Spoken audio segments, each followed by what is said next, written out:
up, friends? Welcome in on a Monday. The firm of Harris and Meringue. I am Patrick Harris. That's Danny Meringue to my left. Jeffrey Rust on the ones and twos. The whole fam bam is back together, baby. I feel like I haven't seen all you guys in forever. It's been a hot minute. Well, it's been like you and I haven't done a show in almost a week. Yeah, no, I got a text from the brand man Tuesday night. He's like, "How you feeling, man?" I'm like, "I'm doing all right." Like, the voice started to fade at the end of the show, but I'll come in tomorrow. And he's like, "No, you won't. You sounded like crap." And I was like, "Okay, my bad. I was gonna play hurt." He told me, "Nope."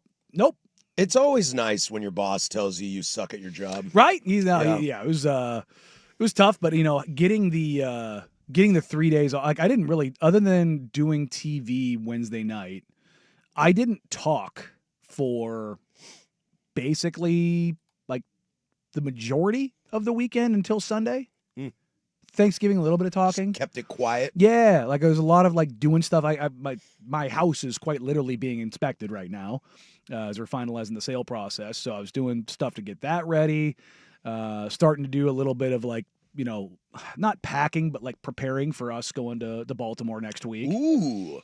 I did think about that this weekend. Yeah, it's like my wife and I loved it. We look at each other and go, "You want to do the thing?" And we pull out calendars and make sure we're on the same page. Oh yeah, no, that's what I started doing. I went and got a Christmas tree with Tiff. Did that whole thing. It was a beautiful day this weekend. I have one of my 2 trees up. I can't do real trees in my house. See, we went and got the. Are you if you have a real tree, are you a Douglas fir or a Noble? Ooh, probably a Douglas fir. Okay, I like the way they smell better. Okay, but I can't do either because it irritates the wife's allergies. Oh, does it? Yeah, so we have fake trees. I had never really like dug into like the differences, and then I saw them side by side, and I was like, yeah, the Noble's more expensive, but it looks cooler. Does it look cooler? Like, especially, like, it depends on how you decorate your tree. If you like to stuff the tree as opposed to hang on the tree, did you know there's a difference? Like, yeah, there's a difference in decorating the tree. Really? Stuffing the tree versus hanging on the tree. Like, if you go to the mall, a lot of the trees there, the stuff is stuffed in the tree. And if you're doing that, that's where the Noble comes in because it's thicker, fluffier, and like you can like support things. Huh. As opposed to just the hanging, where that's where the Douglas fir has a little more space. Like, so if you're dangling, you know what I mean? The branch spacing is okay. is I there. follow. Okay. I follow. Yeah. If you want to shove crap in the tree, you go Noble. Yep. If you want to hang things, and I think I'm a hanger. Yeah. I think I'm a hanger. Wow, I learned something today. Yeah, no, like I said, Tiff gave me the rundown of like how she wants to decorate things, and I'm like, hey, whatever works for you, I'm cool with that. One time I had a boss who said, "Patrick, I've seen you be very good at this job, and right now you are not very good at this job. And I need you to figure that out. Otherwise, we're going to have problems." What job was this?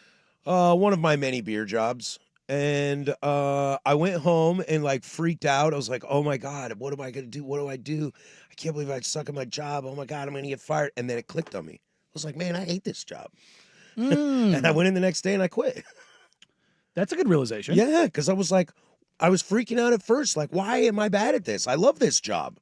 Then I realized, I don't know if you love this job. You think you love a job. So maybe sometimes being told by your boss you suck is a good thing. Sure, I'll go with that. You basically got the old, what would you say it is you do here? Without a doubt, yeah. I think it just become complacent and stale, Yeah. I loved working for that company. I worked for them for a long time. I will say, he didn't say I sucked at my job. He just said my voice sucked. So, And it sounds like you suck at your job. I mean, the voice was like, I didn't think it was that bad, but I don't know. the final hours. I'm not out in radio. Yeah, land. the final hours rough. Boss Cooley, I told him what Dusty told me. He's like, yeah, you sounded like crap. I was like, all right, cool, good to know. But hey, I got the pipes back probably like 95% now. Well, that's good. But I am. We talked about it a little bit, like talking in that kind of lower register, like relaxing. Like I feel like I am doing that now. It was a learning moment. For you. I did. I have learned from it at least a little bit. Wow. So if I sound a little deeper, hello, it's just because I'm trying to relax it and not be in the high register. I don't know if I can get deeper. I think this is it. This is as deep as it goes. Do you want it deeper? I don't know if it can be deeper, baby. But we can always try. Yeah. What are we doing here? I have no idea, dude. I have I no was- idea, man. I was gone. I had 4 days off of work, which were magical. Tell me it didn't feel like a long time. It felt like a long time. And then I love doing a show with Joe. Joe Fisher was in on Wednesday, and we had a grand old time. But it felt like a fifth day off. right? Right, because it's like when you work with Simons. Yeah. It's like you've worked with somebody for so long that it's like we're not even really trying here. And so We'll get there eventually. We'll get there. And so that felt that, yeah, dude, I think it was Saturday. And I'm like prepping and doing some things. I'm like, man, I gotta go to work. Oh, no, I don't. No, I don't. Yeah. It was only 4 days, but it felt like, especially with me, I got the extra day. It felt like a whole week off. And I when I woke up this morning to go to the gym, I was like, man, I feel good. We'll talk about it later, but the Sunday night football game last night, I thought like basically perfectly encapsulated how I felt yesterday. When that game went into overtime, every single person on that field was like dead. Even the referees were like, What are we Dude. doing here? I'm over this.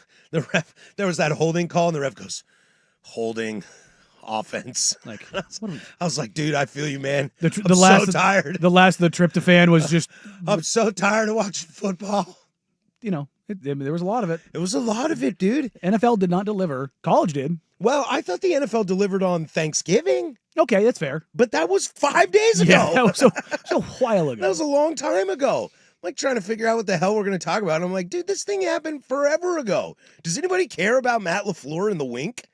I Have we mean, already forgotten that? yeah. Because that was 5 days ago. Yeah, it's been a hot minute. Speaking of, we can't like not go by this. How was your guys' Thanksgivings?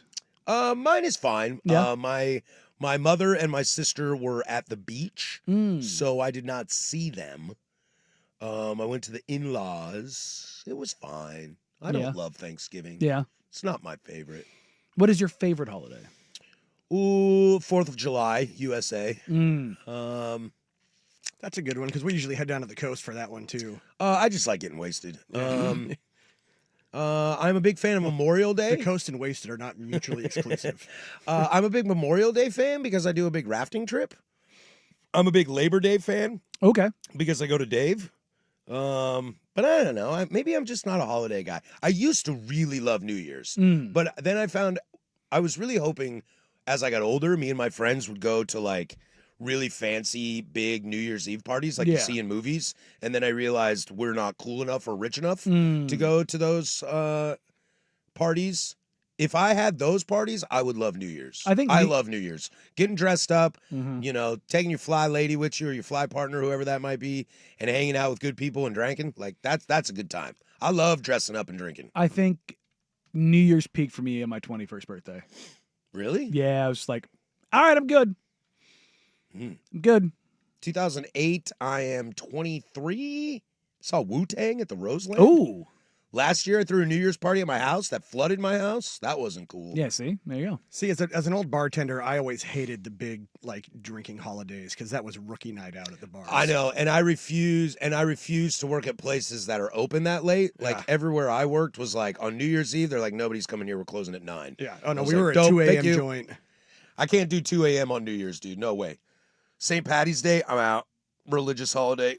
We'll Fat just count Tuesday that. would get weird. Yeah. Yeah, It was bad enough that full moons got wonky. What's with that? that is a thing. That is a thing. What's the deal with full moons?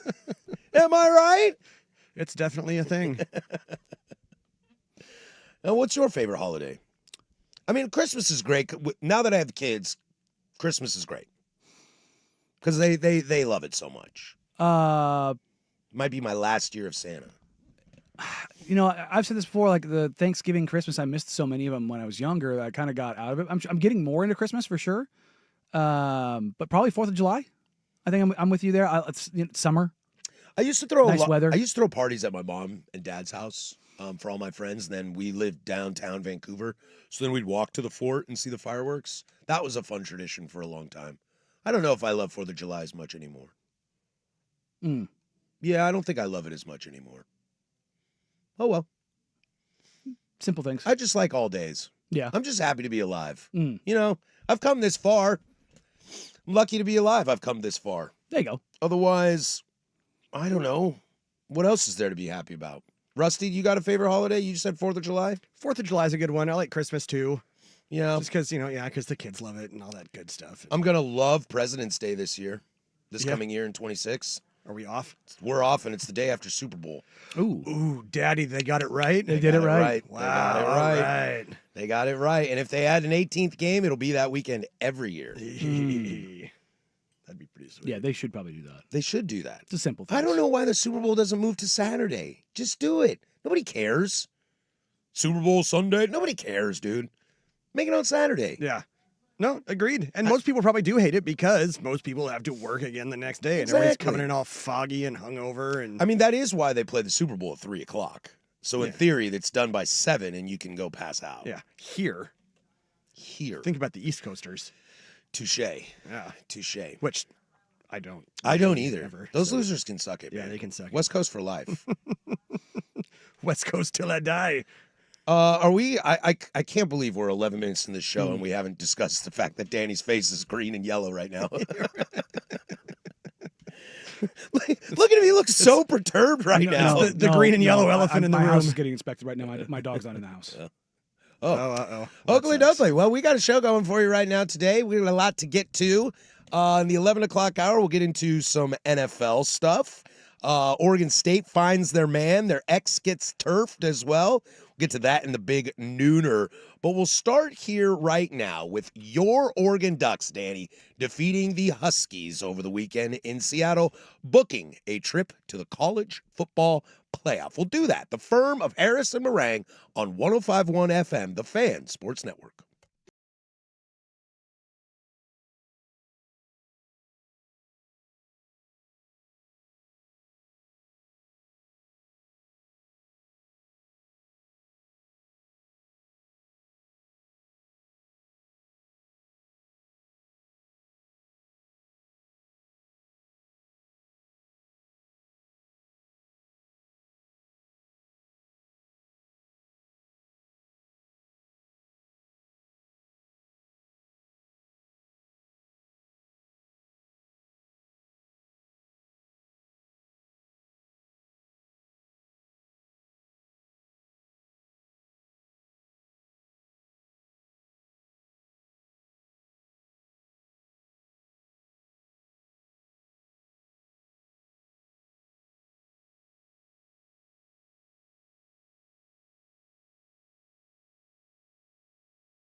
10:16 here, Portland Sports Leader. Don't you forget it, baby. We are alive, as we always are, from the shadows of the historic Fremont Bridge.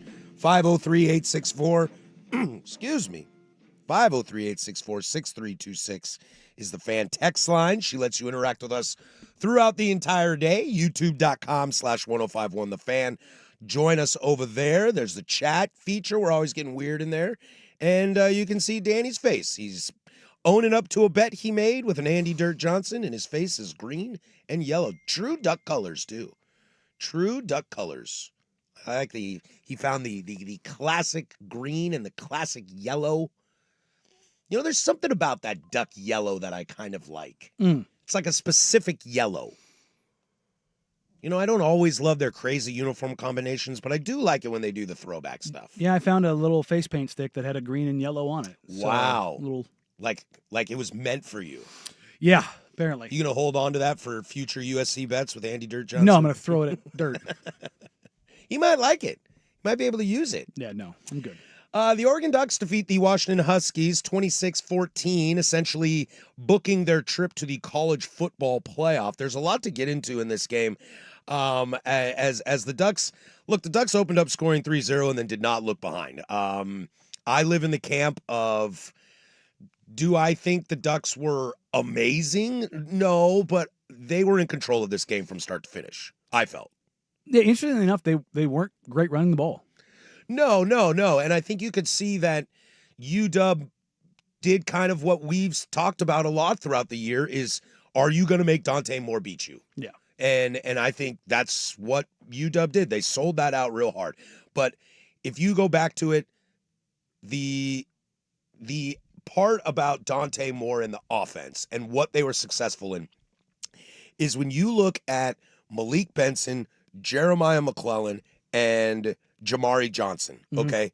Basically, your backups had monster games. Yeah. Monster games. I mean, Jeremiah McClellan only technically had 3 catches for 78 yards, but the one he almost made off of his helmet was amazing. I understand why that play is overturned and called incomplete. Look, the ball hit the ground. Yeah, they did.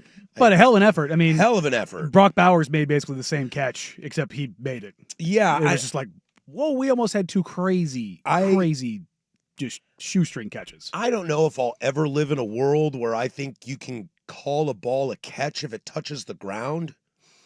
That much. I don't know if I ever live in that world. Look, it was a hell of an effort. It was a hell of an effort. Hell of an effort. I think more importantly for Oregon, it was on the other side. It was one of the few times this season we saw them defensively be disruptive. That's what you keep talking about. Yep. That's where I was going next. Like, that's what you kept talking about. You've asked Tyson Alter, who joins us on Wednesdays, that all the time. That was the big thing for me. There were some really nice sacks. The Nasir Wyatt sack was huge. I thought Tuioti had an absolute monster of a game. Yeah, he was disruptive. living in the backfield. And the DBs were as much praise as I want to give the wide receivers for Oregon in this game. I thought the secondary was fantastic. I thought they forced Damon Williams into throws he shouldn't have made and kind of set him up. It's kind of that moment. Did you watch the Seahawks game this weekend? Bits and pieces. There's I can never remember his name. Brosmer. Yeah. The backup from Minnesota. When he's getting tackled and he sidearms that ball, before he let go of it, I was like, don't do that. Don't do that. Mm-hmm. Pick 6.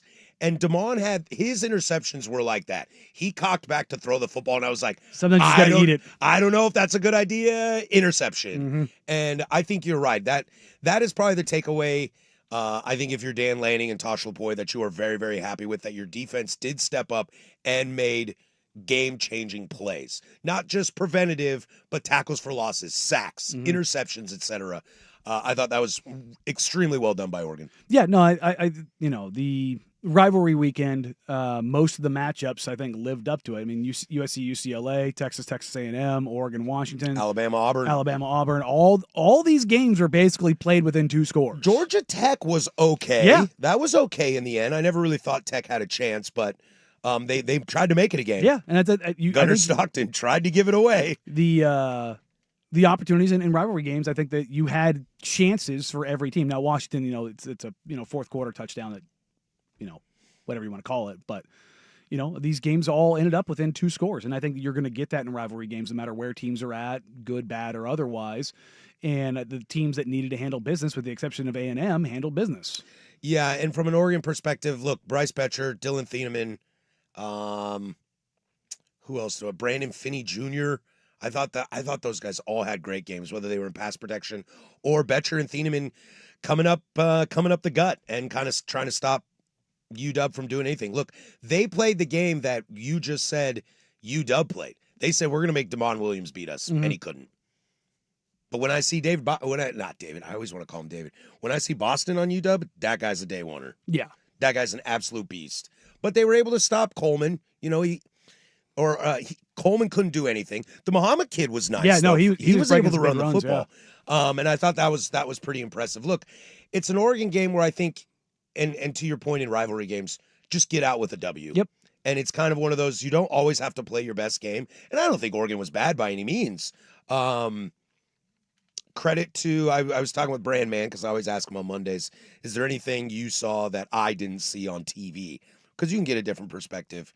And one of his big things was he was just really happy that Will Stein continued with the run game. Yeah. Even though it wasn't working. Yeah. I thought Dante had some really nice design runs, which is cool to see. It makes that offense a little more dynamic. But you just keep pounding the rock, and if Noah Whittington or De'Aaron Hill breaks one, you might break the defense, and that ends the game. I mean, that's how you handle rivalries. I saw this last week when we were at the USC game. Mm-hmm. When Malik Benson ran a kickback, I was like, "Boy, that boy's fast." You see it in real life, but it's always hard to tell. Compare real life to TV, especially like I'm sitting in an end zone. And when you see an end zone, a guy's running at you, it's kind of hard to see how fast they are on TV. Dude, when Dante Moore hit Malik Benson on that slant route and he took off, goodness gracious, he was fast. And to think that that's your number 3 wide receiver, and he's that fast. Again, just impressed with Dante Moore. There are a couple throws he probably would wish he had back, but nothing too detrimental. I'll tell you what, I don't know if you were watching with volume on it, but Gary Danielson, that guy loves himself some Dante Moore. Yeah, well, I mean, it is wild. Just channeling the inner you. Yeah, I guess so. He's just like, that's a great NFL throw right there. He just continues to impress me. All right. Funny. Sorry for anybody that can hear it in my voice. I can stop freaking out now. They found my dog. Yay! So, welcome back to the program. Oh, buddy. Yeah, that was not fun. Should we restart this? Yeah. Would you like me to restart this? My heart was absolutely racing because I love my dog, and I live out, quasi country. There's a lot of space that should get lost in. I was not doing well. 1024 here, Portland Sports Leader. Yeah, there we go. Forget it. I can kind of I can insert myself back in this, man. It's time for the firm. I was not doing well. All right. Okay. It's all right. Sorry, guys. Oregon defeats the Washington Huskies 26-14. I felt this game was pretty in hand by Oregon. Yeah. Not the sexiest win, but in control the majority of the game. Win in advance. That's what rivalry week's all about. I think so as well. I think, there's still some things that need to get cleaned up. There's some penalties, again, that I don't love. Some false starts, things like that I know Dan Lanning is going to be really, really kind of in on. But here's the interesting thing about Oregon. Do you think they've played their best game this year? Like, is there a game you point out that was against a good opponent? So UW, USC, Iowa. It's tough. Penn State to an extent. It's tough because I think now that we know what records are and how good teams are, I think we might be undervaluing the Northwestern win a little bit. Okay, that's fair. I think they looked really, really good against Northwestern. I'm not going to count Montana State, Oklahoma State, or Oregon State. I'm not counting any of those, and I don't mean to pick on the Minnesotas and Wisconsins of the world. And this isn't a shot at Oregon in their schedule. It's like, have we seen them play their every game leaves us going, Every game, I see what you're saying there. I will counter with Oregon finds ways to win in different ways against different teams. It matters. And that is something that's impressive. If you missed this morning on Dirt and Sprague, Bill Oram was on, and he kind of talked about that as well, about how there's pluses and minuses to that. You can look at it in a way of, but they're not playing their best football, or you look at it in the half full sense of they can beat anybody on any day, depending on no matter what the style is. Yeah. I tend to live in that world because even though a lot of these big games that Oregon has played have been close, Oregon to me has still looked the better team in all those games. Some of them closer than others. I thought Oregon was very clearly the better team against UW. I thought by an okay margin, they were the better team against USC. Iowa's maybe the closest game. They were not the better team against Indiana. They were the better team against Penn State. And so I was talking with Luke Anderson about his Seahawks with this as well. Look, Sam Darnold didn't play well this weekend. Seahawks won 26-0 or whatever that score is. Because sometimes if you don't play well and still win a football game, I live in a world where that's impressive to me. Yeah, I mean, Indiana had that game against Penn State where they didn't play well, but that was their scare of the season. I mean, what they did to Purdue, good God, that was a snuff film. Ugh. I think for me, where a little bit of the pucker factor came in was when you felt like Oregon had really kind of controlled that whole first half, and they gave up the late touchdown. And going into the half, instead of 13-0, it's 13-7, and that went, wow. It felt like they controlled that whole first half, and now we're within a score. Husky fan chiming in. Washington and Oregon weren't too far apart on Saturday. There were 3 big plays that ultimately swung things. First was the horrible pick that Williams threw into double coverage in the end zone. Cost them points. Second, the phantom pass interference call gave Oregon a new set of downs, led to a field goal, third blown coverage on a long touchdown pass to Benson. Not saying Oregon wasn't the better team, but the gap is certainly a lot less than it was last year. I agree that the gap is a lot less than it was last year, but I think UW kind of got served. And if we even want to say by a team that wasn't playing their best, that makes it, in my opinion, look worse. You want to talk about single phantom pass interference call? Did we watch the rest of the game? Yes, I would agree. And, I'll give it up to the Muhammad kid for running the football. I didn't think they'd be able to do that, but they made that offense look really bad. Damon Williams is young, and it shows. Williams is one of those guys. He's not quite boom or bust, but he veers more towards that because when he's exciting and he's the playmaker and he's the kind of the Kyler Murray-esque quarterback because he's smaller and he dances around and he can make things happen with his feet, extending plays. When you force him to kind of stand in the pocket and make plays, that's when he can kind of be contained. Mm-hmm. And I thought Oregon did a really, really, really good job of that. And like when you get him a little bit rattled, that's when, like you said, he's kind of prone to those mistakes. And for Oregon, we're kind of what Orem said about the, and where you land on it, and more the glass half full. I think I kind of split the difference. It's just glass. It's a little playing with fire, but I'm also impressed. Yeah, it certainly is because they are kind of chameleon-esque in that they can change. They're a really good running team. This is maybe one of their worst running efforts of the season, but they were, Dante showed up in a way that maybe he hasn't when he hasn't had that. So if you're looking at the glass half full part of it. And the flip side of that is the running game wasn't as prolific as it has been, either in chunk plays. I think, what did they have, 2 carries over 10 yards? I think so. Beyond that, for the first time really all season, that defense was disruptive. And it didn't, not that it bailed them out, but it didn't say, Dante, go win us the game. You know what I mean? Right, but I also think, and that could be some of too. And I don't know if there's a bigger critique of Will Stein at this station than myself. That could be a little on Will Stein. I mean, do you love how committed he was to the run, or do you want to see him say, "Screw this, let's open it up and air it out"? Or do you like playing conservative? If I'm Oregon, because a lot of Dante's great throws were in the right moment on the right call and not forcing it, what the defense was giving you, and when you needed those first downs. When I look at that, and kind of go, for my bias. USC handles UCLA 29-10. And Maiava Cougs handle Oregon State. There you go. Maiava throws the ball 29 times, which that's fine. But they ran the ball 26 times for 5 yards a carry. It was very much a let's, hand off right, hand off left. Let's get out of here. I think did you see what Indiana did at Purdue? Mendoza threw the ball 15 times and checked out. Didn't need to. They ran the ball, was it like 47 times? Something like that. It was just like Hemby just ran all over. Like, look at all the teams this weekend in their rivalry games. The ones that took care of business. What did they do? In rivalry games, things get a little meaty, things get a little chunky, and you go, I'm not going to give you an opportunity to make a play. Right. I'm going to control the game. I'm going to run the ball and stop us. And make plays when you need to. Yeah. And I think don't turn the ball over. All the teams that won in those rivalry games, again, with the exception of A&M over Texas, what was the story? Is you just kind of go through it. It's just, Marcel Reed, 2 picks. Damon Williams, 2 picks. It's just, it wasn't like Arch was, on fire for Texas, but Texas ran the ball 35 times. Mm-hmm. So you limit mistakes, you take care of business, you know what a rivalry game is, and you get out with a win. And if you're Oregon, with A&M falling out, who slides into 4? It could easily be them. I think if you're Oregon too, you're rooting for. I mean, are you rooting for Georgia?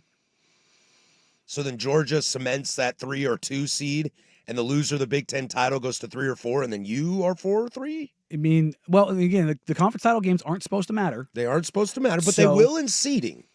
They will in seeding. We'll see where they end up with it. But if you're Oregon, though, if you don't play in the conference title game and you somehow finish 4th and you get a first-round bye, you won't play for a month. Let's get into that. The cost of playing in a conference championship, is that something you want, something you don't want? How do you prepare going forward, whether you are or aren't? We'll do that next, but first, we'll toss it over to Rusty with sports. Now, from the George McCoy at Warren Allen Sports Desk, a Sports Center update on the Fan Sports Network, 105.1 FM and 1080 AM.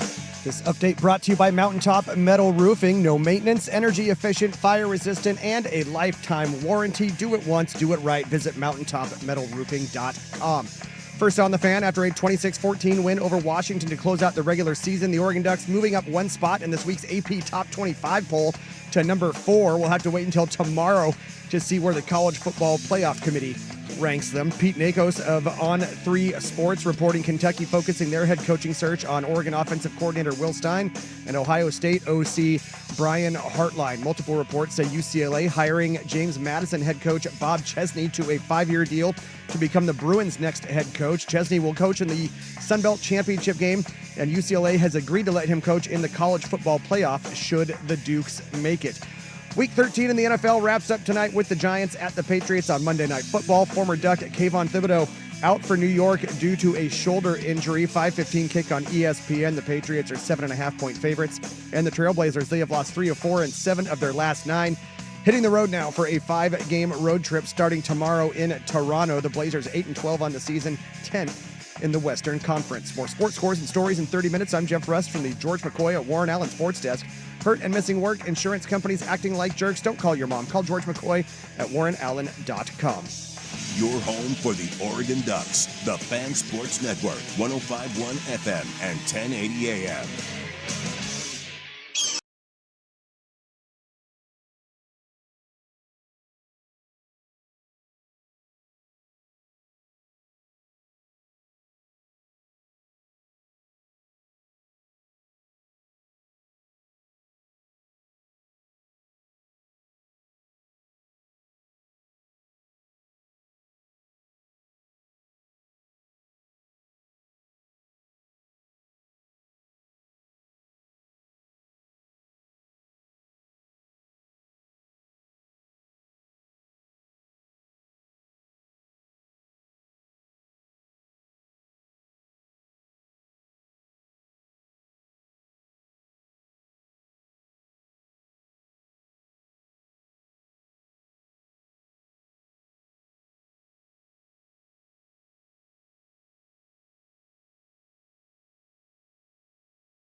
503-864-6326 is the fan text line. I want to read a couple from here, and then we'll move on.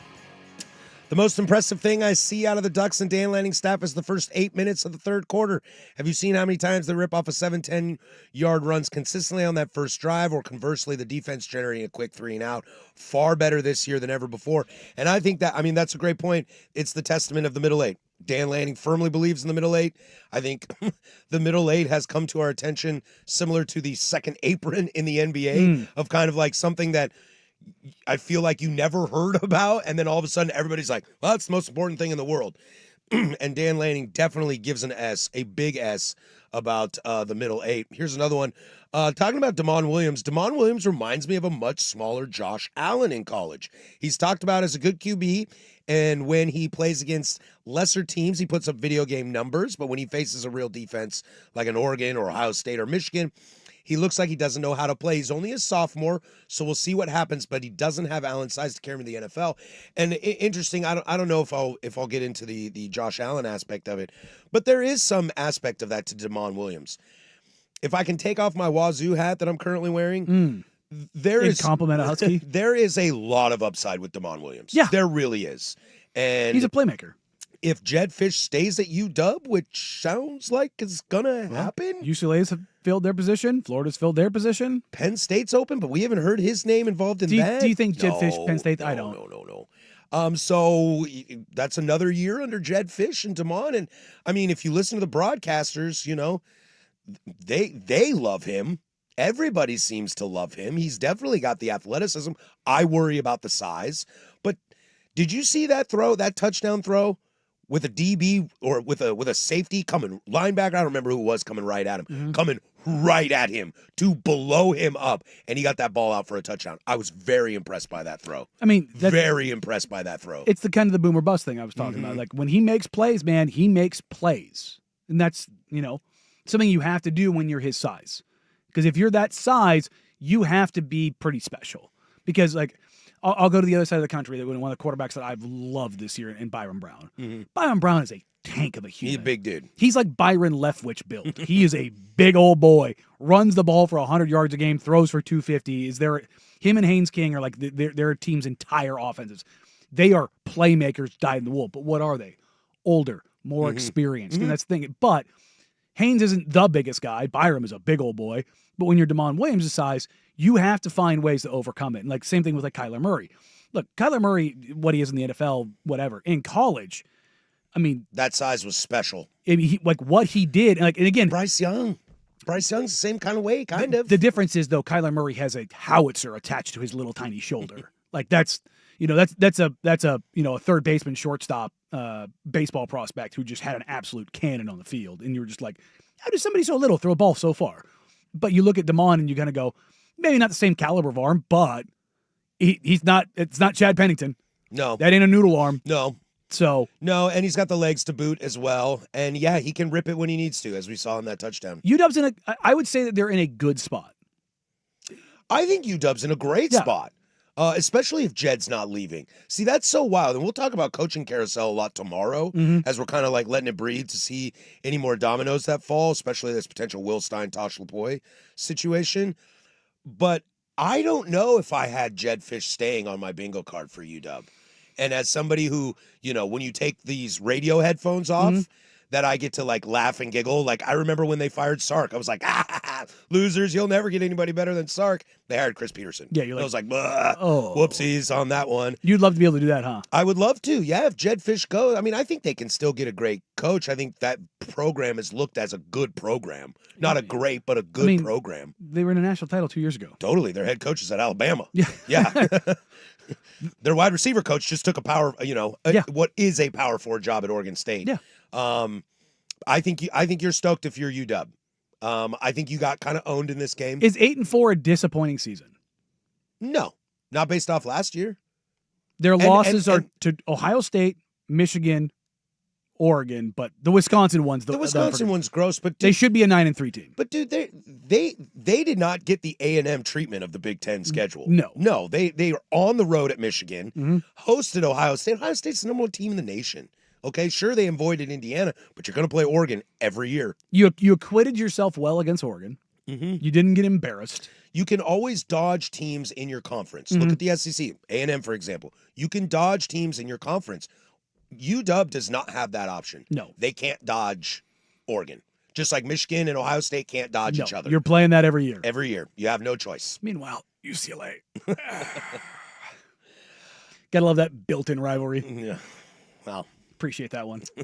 at least it is a rivalry and not like a fake rivalry. It's a fake rivalry. Is it a fake rivalry? We don't care. Is it just because they suck? It's big. I mean, they're 15 miles away. That's why it's a rivalry. We didn't get to it, so let's get to it. The cost of playing in a conference championship game. I'm interested in your thoughts. 503-864-6326 or the YouTube chat. Did you want Oregon to play in a conference championship game? Do you want to buy? Do you like the time off? Is it about health? Is it about playing steady? Is it about playing a team that already played a game? A lot to get to on that. We'll finish up Oregon and UW thoughts as well right here on The Firm, 105.1 FM.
Shout out to all you home inspectors out there, all you P1 home inspectors. We appreciate you. Just found out from my real estate agent that the guy inspecting my house, like, this is Danny Marang's house. Like, I listen to him and Harris every day. That's really cool. Appreciate that. He starts like rifling through your kitchen, like, oh, what's this guy got? I mean, there's not much in the house right now. That's for sure. It's been stripped down to nuts and bolts for the most part. So, just hey, do me a favor and just mark everything good. Yeah, come on, hook it up, brother. Come on, dog. The cost of playing in a conference championship. There's a lot to kind of break down with this in terms of, the pluses and minuses. Some thoughts we're hearing on the text line. I don't want to play another playoff game where our opponent won the week before and has momentum. That's kind of more about the bye than necessarily a conference championship game.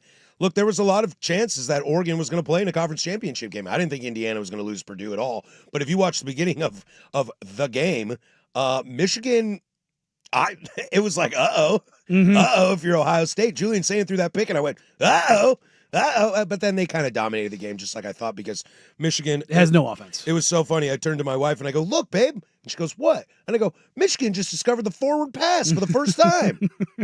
Look at that. How did she take that? Because Underwood, she was like, you got to stop. You got to stop. She's like secretly still a Michigan fan. It kills me. So the thought, there was a chance Oregon could have played. Now, if you talk to Dan Lanning, he's always going to say, yeah, we'll play anybody anywhere at any time. And I think he likes the idea of, continuously keeping your guys healthy and stuff. I think in this case, in the college football playoff landscape, when you are in a conference like Oregon is in the Big Ten, let Ohio State and Indiana figure it out. I hear the thought of not wanting a bye. I totally understand that. I mean, if you're the AD, if you're the school, you want to host a home game. I mean, that you really want to host a home game. That's probably $1 million in your pocket. Exactly. So you want to do that, and I might argue that I want to do that too. If I could skip a conference championship game and host a first round, I'm kind of into that. Here's the thing. Ohio State showed us the pathway the first time. Like, that was a huge opportunity for them. They lost to Michigan, so they didn't play in the Big Ten title game. They had to host Tennessee, which Tennessee was talking all that jive. They put an ass whooping on them, and they were ready to go against Oregon the next week. With Ohio State and Indiana 1-2, is there any possibility that you see either of those teams falling out of the top four? Let's say Indiana goes out there and knocks the living crap out of Ohio State. It's 42-14, and it's not even close. Does Ohio State fall out of the top four? I don't think so. Flip it on its head. Ohio State just beats the hell out of Indiana. I also see that's the one I think is less likely to happen of falling out because Indiana still has good wins. Right. Ohio State doesn't. They've played basically nobody. They've played nobody. Cool. Michigan was ranked 15th. That team sucks. They have no offense. So I could maybe see Ohio State falling out, but I don't think they will because of brand, and they'd only have one loss, and conference championship games don't matter. So with that, if Indiana gets smoked, I think they stay in top four. It's a good story. They go to number 4. Okay. But they're still in the top 4. But they're still in the top 4, and I think it's because Mendoza will win the Heisman, and they have wins against Iowa and on the road and Oregon on the road, Penn State on the road. Like, those are good wins. Yeah, all 3 road wins. Yes. And so you've got 2 for sure teams in the top 4. For sure. A&M, where do they go? I think A&M will drop out. Okay. So I think they will drop out because I like Georgia early on in this Alabama SEC title game. A little redemption for them. I know they have a Bama problem, and that will vault them ahead. And I think the committee might be impressed with Oregon, finally. And that becomes the question now. If you're Oregon, you're not playing in a conference title game. Nope. If you move into the top 4, you will not play for a month. I know, and I don't like that. I don't like that. And here's what I think Oregon fans should be rooting for. If you live in the world of wanting to host a game, to play a game. The 5 seed. Not just the 5 seed. You want Texas Tech to blow out BYU. If Texas Tech blows out BYU, I think they'll jump. And I think as a conference champion, they will be the 4 and A&M will be like 6, maybe 5. That's how I think it will go. The interesting one is also Bama. Bama at 4. The Big 12 is not as impressive for everybody. However, if you look at the advanced metrics, the analytics, SP pluses of the world, all those other stuff, Texas Tech sits real damn high. Yes, they do. On the SP plus, they sit ahead of Oregon. They're just behind Indiana and Ohio State. So the metrics love Texas Tech. Mhm. And if they can run BYU again, that might vault them into a bye. And again, rivalry week. Rivalry week. Rivalry week being what it is, Bama struggled with Auburn. They did. I hate this Alabama team. I really do. So, does Alabama fall out? Well, we talked about this as we were doing show prep. Like, they say the conference championship games don't hurt you, but if Alabama's a 3-loss team and you're saying no to Georgia finally beats Bama and Kirby gets over that hump. and then you're going to say no to Vanderbilt, who's a 2-loss team. You're going to say no to BYU, who would be a 2-loss team, who lost in their conference championship, to put in a 3-loss Alabama. To be They're a honest, 3-loss team, but they're not a 3-loss team. I know, but Look, and I'm not preaching for I know Alabama. you're not. I know you're not. I just, when I look at this and I look at the standings right now, and again, things are going to change here tomorrow. Things are going to change with the bracket. There's no doubt about do they that. come out tomorrow, or do we have to wait until conference championship week? They come out tomorrow for the last time, don't they? Oh. I thought they did. No, there's one. Yeah, there's a rankings release tomorrow. Yeah, that's what I thought. So with that, A&M is probably going to fall out of the bet, top 4. I'll bet you it goes Ohio State, Indiana, Georgia, Oregon, A&M, Tech. That's your 6, and then the rest will be what it was. Notre Dame will be in there somewhere. And the other one Ole Miss here will be at 7. How much does Ole Miss get punished? I don't think they'll punish them. They shouldn't. I don't think they will. I think there's too much talk around that they're not in a conference championship game. That they sit in the same world as Oregon. Yes. They sit in the And same that's world as why I'm Oregon. looking at them. I don't think they do. I think because of how it all went down, and we'll get to that in this in It's the our it's the deuce. antithesis of Florida State. Now, quarterback is different than coach, Mhm. certainly with Jordan Travis. But if you tell everybody like what you do matters, and everybody got worked up the way that they did about Florida State, and everybody in the end kind of said, well, they still got beat. It's like, yeah, they had like 25 guys sitting out. Of course they got beat. If Ole Miss, if everybody's going to play, and that's the other question, does Chambliss play? Does Lacey play? Are any of these guys leaving? Oh, yeah. If I'm Trinidad Chambliss, I'm going to LSU Why when I can have Sam Levitt? because I already work with my guy. Fair. If I'm Chambliss, I'm going to LSU. Well, if any of that noise comes out, then yeah. If they find out that Chambliss is sitting out, they will punish them. Yeah. That's the Jordan Travis situation. And that's what Ole Miss has to protect against right now. Yeah. Got to rally the troops. We went from basically knowing, quote unquote, knowing who the top 4 teams were. There's only 2. I know, but I think that's going to change. I think those seedings will change based on the conference championship. Oh, for sure. But I'm saying, but the 2 teams that we know for sure who Will are be in the top 4, Ohio State and Indiana. Nobody else is in stone right now. No, if Georgia loses to Alabama, they won't be in the top 4. I think Texas Tech finishes in the top 4. I do. Which is crazy because they were at, what, 8? Mm-hmm. People keep losing, and they're jumping teams. Yeah. They jumped Oregon. They jumped Ole Miss. And if they blow out BYU, who's currently the first team looking out, that'll put you in a bye. They love Texas Tech. And I think if you're Oregon, you're fine. The first round matchup coming into this week was Oregon, Texas Tech, and man, that was Spicy. real spicy. But if Oregon ends with the 5 seed and ends up playing the G6 team, your next game is Texas Tech. Well, no, I don't think Texas Tech goes higher than 4. well, no, you would be 1. Oh no, Five- you're five five, goes to five, four. five, 4. Yeah. Excuse me. 5 goes to 4. You'd get Texas Tech, so there's your matchup right there. There you go. Right, the Cotton Bowl. Yeah. So So whoever gets I think Cotton Bowl gets Big 12. there you go. Oof. That's definitely not a home game for Oregon. Fan text line didn't really care for championship game with all the injuries. It also didn't seem like it would help Oregon. Seems like the conference championship are great for teams on the outside cusp of in, but not much help for teams expected. And it will be interesting to see how college football playoff voters view the losers of the SEC Big Ten games. That's the big thing. Alabama again, dude. Here's Alabama again, potentially on the outside looking in. And do they get the love because they're Alabama like they did in the Jordan Travis year? Or do they get left out like they did last year? It's a weird spot to be in. Yeah. Pays to be Saban, I guess. I'll tell you what, though, we only finished the season with 2 undefeated teams. That's it. Oh, yeah. Indiana, Ohio State. And we'll only finish with 1. It's Good college football. Seems like college football sorted itself out pretty good. Kind of in a good spot. All right, coming up in hour number deuce, we'll get to some NFL stuff, plus As the Lane Turns, right here on Portland Sports Leader, 105.1 FM.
Now, from the George McCoy at Warren Allen Sports Desk, a Sports Center update on the Fan Sports Network, 105.1 FM and 1080 AM.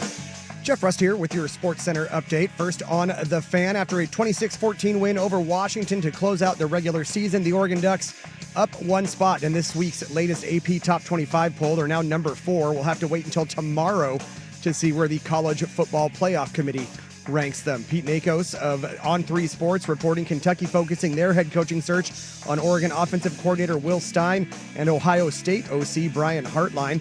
Multiple reports say UCLA hiring James Madison head coach Bob Chesney to a 5-year deal to become the Bruins' next head coach.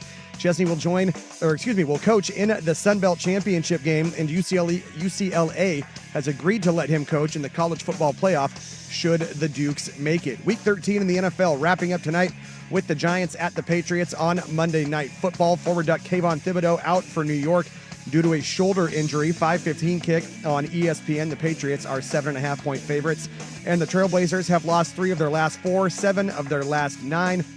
They hit the road for a 5-game road trip starting tomorrow in Toronto. The Blazers 8-12 on the season, 10th in the Western Conference. More sports scores and stories in 30 minutes. I'm Jeff Rust from the George McCoy at Warren Allen Sports Desk. Hurt and missing work?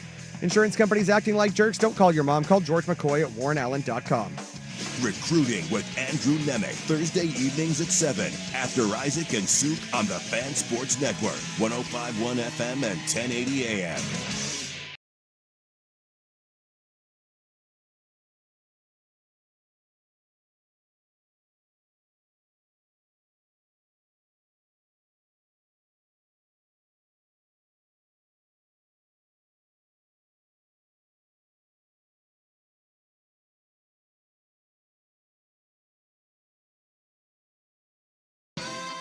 All right, hour number deuce here, Portland Sports Leader. Don't you forget it. If you missed any of the first hour, you can download that, the Fan Podcast, 1051thefan.com, the Odyssey app, wherever you get your podcasts. Also on the YouTubes. Check that out, youtube.com/1051thefan.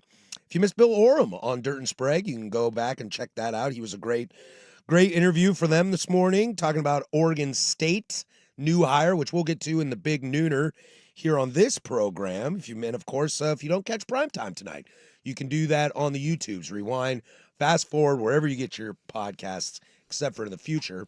That would be impossible. Coming up this hour, some NFL stuff, and also As the Lane Turns, plus Web Gems, everybody's favorite. You can always count on Lane. You can count on Lane being Lane, and you can't count on much, but you can also always count on Sundays with the NFL on CBS and Paramount Plus. Stream your local NFL game live every Sunday all season long, starting at just $30 for your first year. That's like $250 a month. Visit ParamountPlus.com/NFL to get started today. We kind of teased this in our first segment. I had a lot of fun watching the Sunday night football game last night as the Broncos beat the Commanders 27-26 in overtime. As I said, a lot of it is because I felt the players and the referees in the fourth quarter and the overtime were just exhausted from football for 4 days straight. And I felt you, brother. I was having a real good time. The wife was already going to bed. It was like 9 o'clock. I was like, I got to stay up. I got to watch the last of this. And I said it. There was, I think it was a touchdown throw to Deebo Samuel from Marcus Mariota, as Chris Collinsworth loved to say last night. He kept saying, that's a great throw from Mariota. I was like, okay, I didn't know we were emphasizing the T real hard. And then there was an offensive pass interference, or there was a holding call. I don't remember what the play was, but the ref just goes, holding, offense, 10 yards. I was like, bro. My man had turkey at halftime. I feel you. Get this game over with and let's move on. This is like the most unanticipated Monday Night Football game ever because we're just finally footballed out after 4 days. There was a lot of football. There was a lot. I told you, I didn't lock into a single game. I was just bouncing around through all of the things that I was doing this weekend, like quarter here, half there, rewatch here. It was like, okay, like what am I? Like the Cowboys Chiefs was a good game. Did not care about it. I know. I just did not have the juice. The Ravens getting smacked around was like, the hell is this? Goodness gracious, yeah. But one thing that was fun from this game last night, look, the Broncos are a fascinating team to me because they're a little bit like the Seahawks in the sense of sometimes the offense looks really clunky. Now, Sam Darnold has a lot better performances than Bo Nix does, but this Denver team just finds ways to win. And that defense, outside of Houston, that defense is so fun to watch. Just to like watch their guys and how they communicate and how they play with each other. And of course, it came down to them. And remember how they started the season. Not great. Not great. And it came down to, what was the dude's name? Bonito, who rushed up the gut and was able to block down that pass as Mariota was trying to throw for the 2-point conversion. It was just really fun to watch. They were exhausted. They knew they had to make one more play, and they made it, and that was great. On a side note, that's the best I've ever seen Marcus Mariota play in the NFL. I thought he was awesome yesterday. Look, his stat line isn't cool, but what do we say about the NFL? No such thing as style points. Yeah. Nobody cares. Win the game. Mariota threw the ball 50 times. Barely completed 50% of them. I know, but like he sat back there, threw the ball 50 times. But he also ran the ball 10 times. Yeah, dude. That's 60 touches. Dude, he was only sacked twice against that defense. I give a lot of praise to Mariota, to a guy that... Commanders, despite being banged up and having all their issues, they showed up to play, man. They're feisty. They're well coached. It shows that Dan Quinn's got that thing rolling, and Cliff Kingsbury can make any quarterback look good. I was impressed with Mariota last night, and just that game in general, where it just felt everybody in their life was throwing the kitchen sink. I was really sad about my boy Zach Ertz, who had 2 opportunities to score touchdowns and dropped them both. I was like, oh, dude. And outside that, Oh, he had a monster game. He had a huge game. I mean, 13 targets to your tight end that's a lot, dog. I think I turned the game off and just like had my arms on my knees, just like. Well, I mean, I think Like it's easy to breathing. do. Like, I know it's overtime, so you pick up some extra plays, but I mean, the Commanders ran 83 plays. The Broncos ran, was it 60, 68? Yeah. I mean, you had like 150 plays damn near. Also, Mariota took his helmet off, and I was like, dude, I just saw you on game day a week ago. Did this game just age you? Yes. Dude, he's gray everywhere. And I swear he earned that from like the third and fourth quarter in overtime. I mean, the NFL was not great this weekend. It was weird. Yes. It was weird. But in terms of games, no. Like this wasn't a sexy game. No. It was entertaining. Close. But it was not sexy. No. But I was very, very entertained. And Cowboys Chiefs was close, but Oh, God. it was. I don't want to watch either of those teams. No. I mean, Dolphins Saints, I don't know what the hell that was. The Jets beat the Falcons. It's just like, what? Oh, dude, I had red zone on, and every time that thing flipped over, I was like, do not care. Was Panthers Rams the best game of the weekend? Hell yeah, it was, dude. I watched a lot of that game. Like, I know Broncos Commanders goes to overtime, but like, as far as like a entertaining, good, fun football game, Hell yeah, that was the best game. Except Matt Stafford was not good. yeah. He was But not good. But I think you also have to, give credit to Carolina. Taking away from this Denver-Washington game, I feel really good about Denver going forward. We're looking at teams it's hard to separate. Like Bears-Eagles, I was like, good God, blow my brains out watching this game. Bears are in first in the NFC. Bears run the division. And I'm just like, I don't know if I believe in you. Patriots will play tonight. I don't know where I am on them. I like them a lot, but I don't know where I am on them. I think I'm in on this Denver team. And a little bit is a homerism from my standpoint because I believe I picked them to win the division. Checking. Yes, I did. Look, Bo is what I always said Bo was going to be. Bo is a NFL starter. For how long? I don't know. Is he Peyton Manning? No. But is he Brosmer from the Vikings? Absolutely not. Boy. This guy can play NFL quarterback. Is his ceiling high? No, but having Sean Payton is great. Side note on that, can these analysts and people shut the hell up with comparing Bo Nix to Drew Brees? They can't not do it. They're completely different quarterbacks. Completely. Bo is like twice the size of Drew Brees. His shoulders are bigger than Drew Brees' torso. Yeah. So, like, they are not the same. Drew Brees is one of the best passers not named Manning or Brady. or Marino. Yeah. Rodgers that we've ever seen. And you're going to tell me Bo is Drew? No, just shut up with that. And then stylistically, they don't even play the same. Exactly. Like, I he get has it. the same head coach. I get okay. it. Cool. Is Jeff Hostetler and Phil Simms the same quarterback? No. Yeah, they are. They are. They are. Okay. Justin Herbert, Phillip Rivers, same quarterback. No, they're not Same either. quarterback. They're not. No.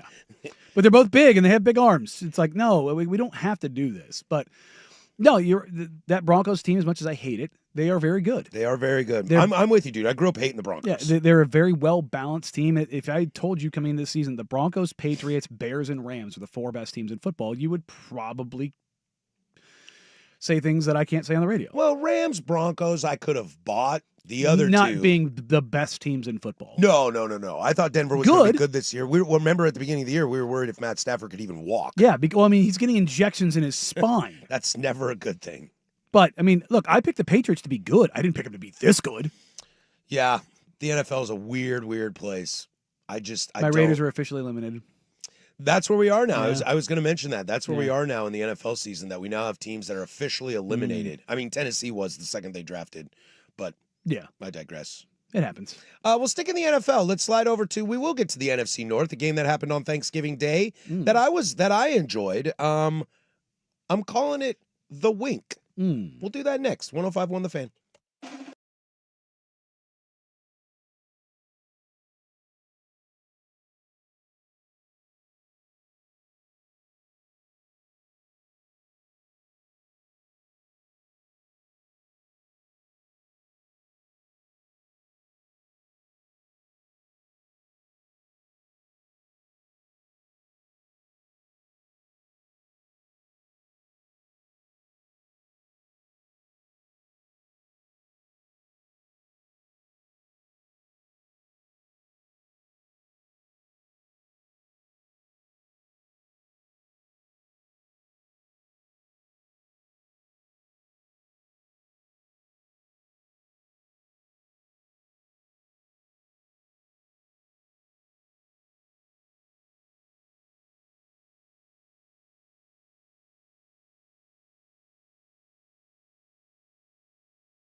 wanna be your downtime.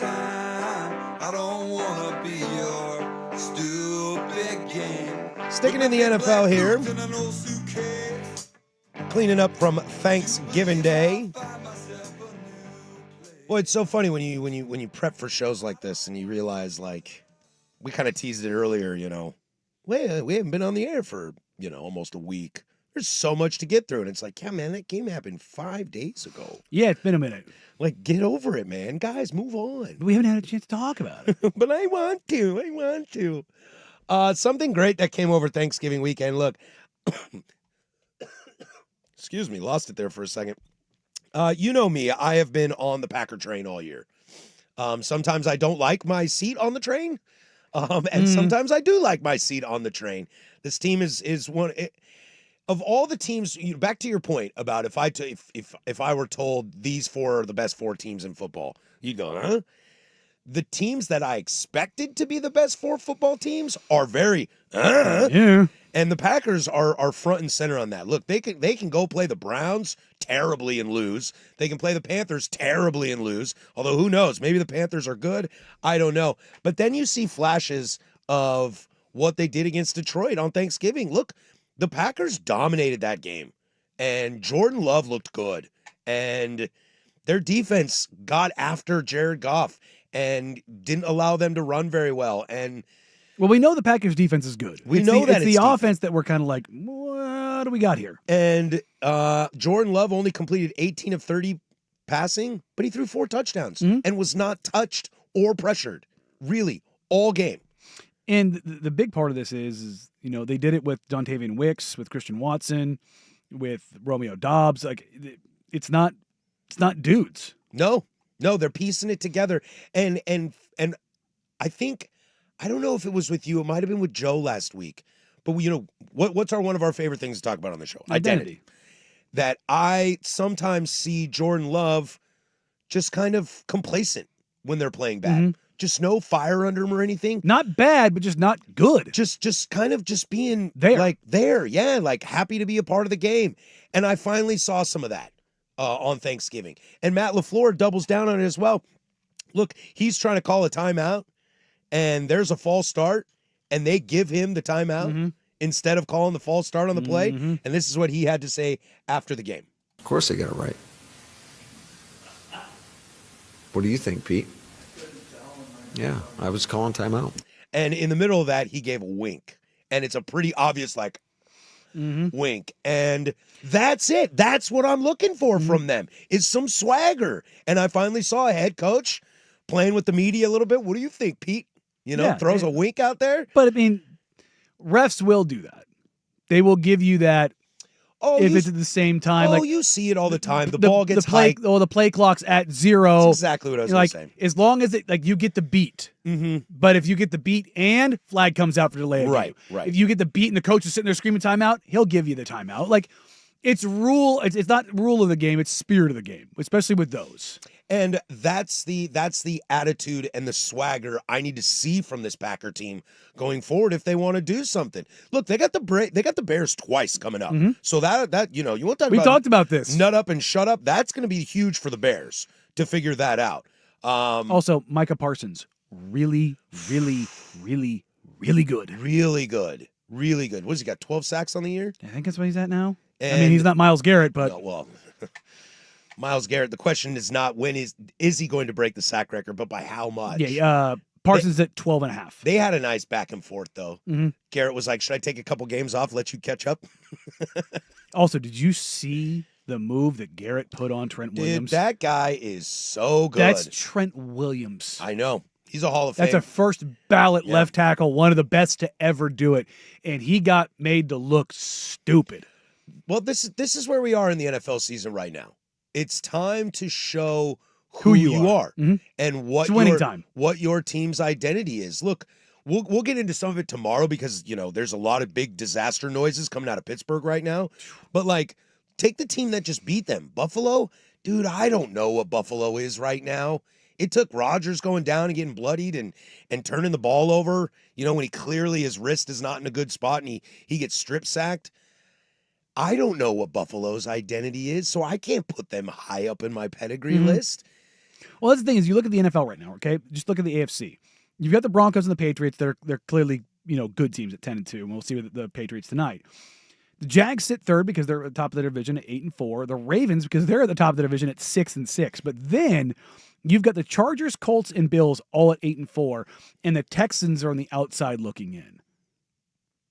That's the scariest part of the AFC right If there. you're looking at that group, you're just like, I was talking to Joe Simons. We were talking about the Texans game, and I was like, if I am any team in the AFC, I am praying to God that the Texans do not make the playoffs. Once again, they held another team under 20 points.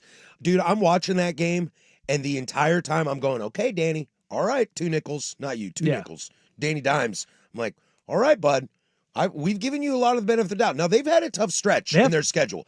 At the Steelers, it's a tough game. They lost close. They beat the Falcons, okay. At the Chiefs, that's a tough game. That's close. And then losing the Texans. The Texans are now in a place, if you don't have 20 points on the board by the middle of the third quarter, you're done. Yeah, You're done. Your offense is not going to be there. You're not going to do anything else. The way that they clamp down in second halves, it's rare in the NFL. A lot of coaches start getting softer and playing a little bit of prevent, and you're keeping everything underneath.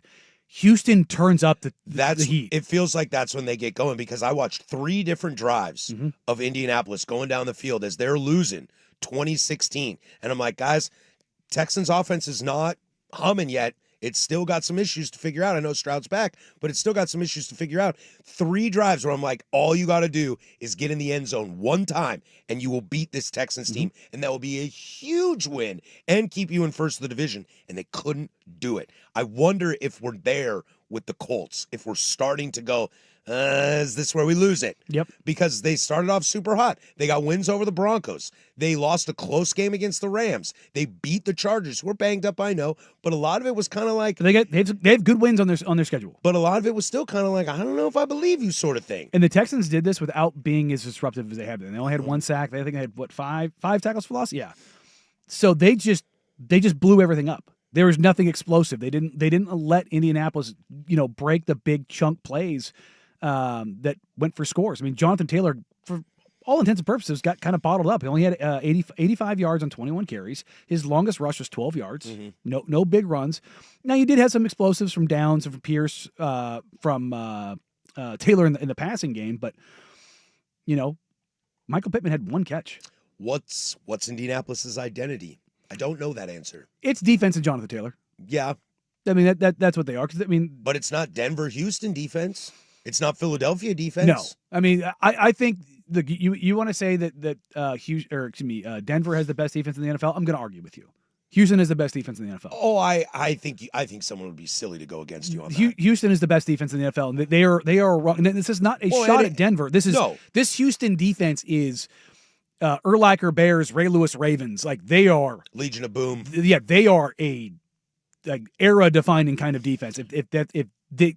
I keep waiting for it to happen. Nobody's scoring on them. Nobody. It doesn't matter what type of offense, who your quarterback is, what your running game is. You're not. It's not like their offense is keeping them in good position. You know what I mean? No, they're winning despite their offense. That's the crazy. Like when I look at them, I'm going, look, this isn't the Ravens. Would they go 3 straight games with Dilfer without a touchdown? I think so. Was that what it was? Something like that. And they won all 3? Like the Texans aren't quite there because, their defense is very good, but they're not getting the turnovers that turn into scores like those Ravens defenses did. But by God, is this defense just filthy. And it's eyeball test. Their last 3 opponents, they've given up 16, 19, and 13. And that 19 to the Bills includes a pick 6. So it's actually 13 because they went for 2 and didn't get it. Yeah. That's 13, 13, and 16. They've given up, what's the most points they've given up this Also, year? 29 to the Jags? Against the Rams, they lost 14-9. Against the Bucks, 20-19. Against the Jags, 17-10. They beat the Ravens 44-10. Lost to the Broncos 18-15. They lost to the Seahawks on the road 27-19. Yeah. It's not just it's not They've just given the, up 20 points twice or more than 20 points twice this season. It's not just the metrics with Houston. No, they're it's filthy. the eyeball test, and it's D'Amico, and it's culture, swagger. Like They send play, some of they that to play Green Bay. Nasty. They do. I think Green Bay's defense does play nasty. But I think that Houston kind of knows going in that offense is going to be limited because they're banged up, and Stroud's been banged up, obviously with the concussion, him being out. Stroud was okay in this game. Yeah, he was okay. He's back. Yeah. And you know it's going to take a minute for him to like get back into his situation. So yeah, no, it's like you said, it's kind of winning time. It's identity time, and the AFC is just kind of that. But it's kind of funny when you look at the NFC, man. Bears and Rams at the top, then the Eagles, Bucks, Seahawks, Packers, Niners. 9-4, man. I don't get it. Look out for my Carolina Panthers, dude.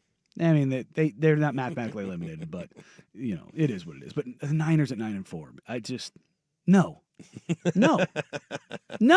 I refuse. What do you mean? Brock Purdy's doing the Dougie in the end zone, dude. He's back. I refuse. He's back. I refuse. All right, we'll put a pin in the NFL. We'll get to some more of that probably in tomorrow's show. I think it's time to finally get to it. The drama is over. Is it over? The drama, I think, is over. He got tarmacked, but in a good way. As the lane turns, we'll finally figure that out. But first, the Kahuna with sports. I hear they got some tasty burgers. Now, from the George McCoy and Warren Allen Sports Desk, a Sports Center update on the Fan Sports Network, 105.1 FM and 1080 AM. First on the Fan, after a 26-14 win over Washington to close out the regular season, the Oregon Ducks moving up one spot in this week's AP Top 25 to number 4. We'll have to wait until tomorrow to see where the College Football Playoff Committee ranks them. Pete Nakos of On3 Sports reporting Kentucky focusing their head coaching search on Oregon offensive coordinator Will Stein and Ohio State OC Brian Hartline. Multiple reports say UCLA hiring James Madison head coach Bob Chesney to a 5-year deal to become the Bruins' next head coach. Chesney will coach in the Sun Belt Championship game, and UCLA has agreed to let him coach in the college football playoff should the Dukes make it. Week 13 in the NFL wraps up tonight with the Giants at the Patriots on Monday Night Football. Former Duck Kayvon Thibodeau out for New York due to a shoulder injury. It's a 5:15 kick on ESPN. The Patriots are 7.5-point favorites, and the Trailblazers, losers of 3 of their last 4 and 7 of 9, hit the road for a 5-game road trip starting tomorrow in Toronto. The Blazers are 8-12 on the season, 10th in the Western Conference. More sports scores and stories in 30 minutes. I'm Jeff Rust from the George McCoy at Warren Allen Sports Desk. Hurt and missing work? Insurance companies acting like jerks? Don't call your mom. Call George McCoy at warrenallen.com. Your home for Seahawks football, the Fan Sports Network, 105.1 FM and 1080 AM.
right, coming up next is Web Gems, everybody's favorite. We'll take a pause from some football and get into something fun.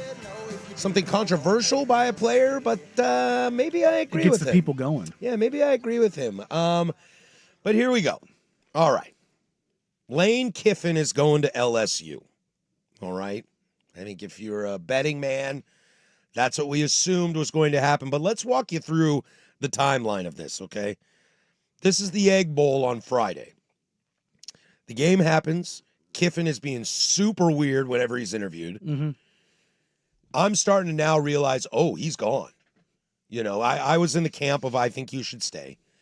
And so he's super weird. Then he gets interviewed after the game, and he's like, I'll have to come to a decision tomorrow. Got a lot of praying to do, which, again, felt weird and forced. Not to poop on religion, but Lane doesn't strike me as that guy. And supposed to be a team meeting at 9 their time. Then it's 10 their time. Then it's 11 their time. There are rumors that Lane and Pete, the interim coach, were watching the Alabama-Auburn game, and they got into an argument, and someone said, get out of my house. There's rumors of that. No cell phones allowed in the team meeting. All of a sudden, PJs are landing in Oxford, and Ole Miss, and Lane is on a tarmac with a couple of assistant coaches, including Charlie Weiss Jr. Mm-hmm. Lane takes the LSU job. Where are we at on this? Because what I thought about it, and we have spent this entire time, and we've been pretty pro Lane, and I know where you're going to go, but I'll share my thoughts on it. I kept feeling that Lane was trying to do the right thing. Yes. He really learned from his quote-unquote mistakes and how people view him and how they think of him as a person, as a snake oil salesman, et cetera, et cetera. I really thought he was trying to do the right thing. And when he realized that LSU was the job, he tried so hard to let Ole Miss down softly, gently. And this might be the worst thing Lane Kiffin's ever done. Because, look, if you want the LSU job over Ole Miss, fine. You got the bag. Like you said, you've looked under the hood. You know how shiny this car is. Mm-hmm. I get it. But, man, they hate you now. They absolutely despise you because you strung this thing out. And I think he knew all along he was going to LSU. I don't know about that. I genuinely believe, just looking at his reactions and, you know, the back and forth he had with the reporter that, you know, the bleep of the housewife. Can't turn a hoe into a housewife. Why is everybody a hoe now? Yeah, like, number one. I like that hoe's coming back. Number one, that reporter, dude. Whoopsies. Whoopsies. I'm glad Lane checked him on that, too, because that reporter, when he got pressed, was not feeling okay. If you're going to say something like that, I saw some people like, oh, yeah, Lane did that with cops around him. Lane Kiffin's on a football field. Of course he has cops around him. Yeah. And look, Lane could have He has cops around him because of people like you. Well, not me, but him. Not you, yeah. but him. Yeah, no, it's like, yeah, that's why he's there. Well, that's why they're there, is because people like you feel a little too comfortable with that stuff. And so that was dumb. But I think Lane wanted to find a reason to stay at Ole Miss. But when I don't know about you, do you ever do like the pros and cons? Yeah, totally. Like, the pros were probably a lot, but the cons probably were too when compared to LSU. Yeah. And LSU's going to pay him more. They're going to pay. It's a 7-year deal, so he's got protection, and it's full guaranteed. So what is it? Over $13 million a year. He's going to be one of the highest paid coaches in the country. Dude, side note on this too: if Ole Miss were to win a national championship, LSU's going to pay him the $1 million bonus. Yeah, it's like. So, but I think what it is a lot of people are kind of saying, you know, how can you leave Ole Miss when you want to compete for national championships when you are competing for a national championship this year? I hear that, and I will push back on that. You have the opportunity at LSU to compete for national championships every year. They've won 3 in the last 25 years with 3 different coaches. Ole Miss might be in every other year or in every third year. Yeah. You put the right team together and you go on a run.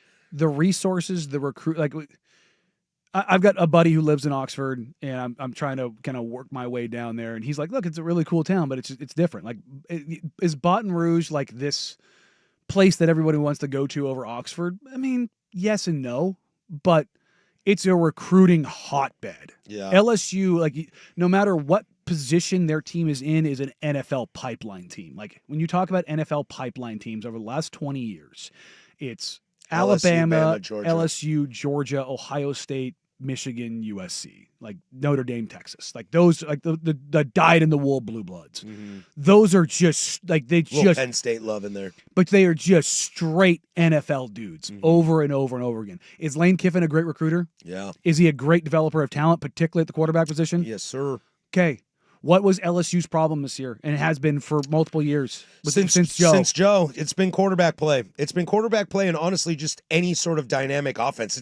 It's not Michigan-esque. But it's leaning towards that. It's leaning towards the SEC 20 years ago. Yeah, and you so- can't go backwards in the SEC from an offensive standpoint because everybody's going forward. Yeah, and so you look at you talk about them being a playoff team at Ole Miss. You were leaving a certified playoff team for a theoretical one. Mm-hmm. But I also think that this highlights that LSU, despite all of the craziness, the demand, the boosters, the headaches with the governor and the AD and all that kind of thing, Lane looked under the hood. He knows what this is. Like, this is a supercar. This is not a theoretical program that can like reach the and we talked about LSU versus Florida. Which job was better? We both landed on LSU being the better job, but I was like, for some reason, I could see Lane at Florida. But also, it's the visor. It's the visor. But also, the visor is going to travel it to LSU. I mean, he's going to rock that all white look, and he's going to kill it. But all that being said, when you look at the pros of each program, LSU comes out ahead every time. Every time. And I'll ask you this: the idea of him stringing it out, does the fan base, do the supporters hate him any less if he just takes the job immediately? I think so. I do. I think it's because you're saying I've got a chance. It hurts more. Yeah, it does. And he was talking to Marty Smith on ESPN on a tarmac, which just I can't get over. On what took so long. I'll play that right here. It was really difficult. This has been a really special place.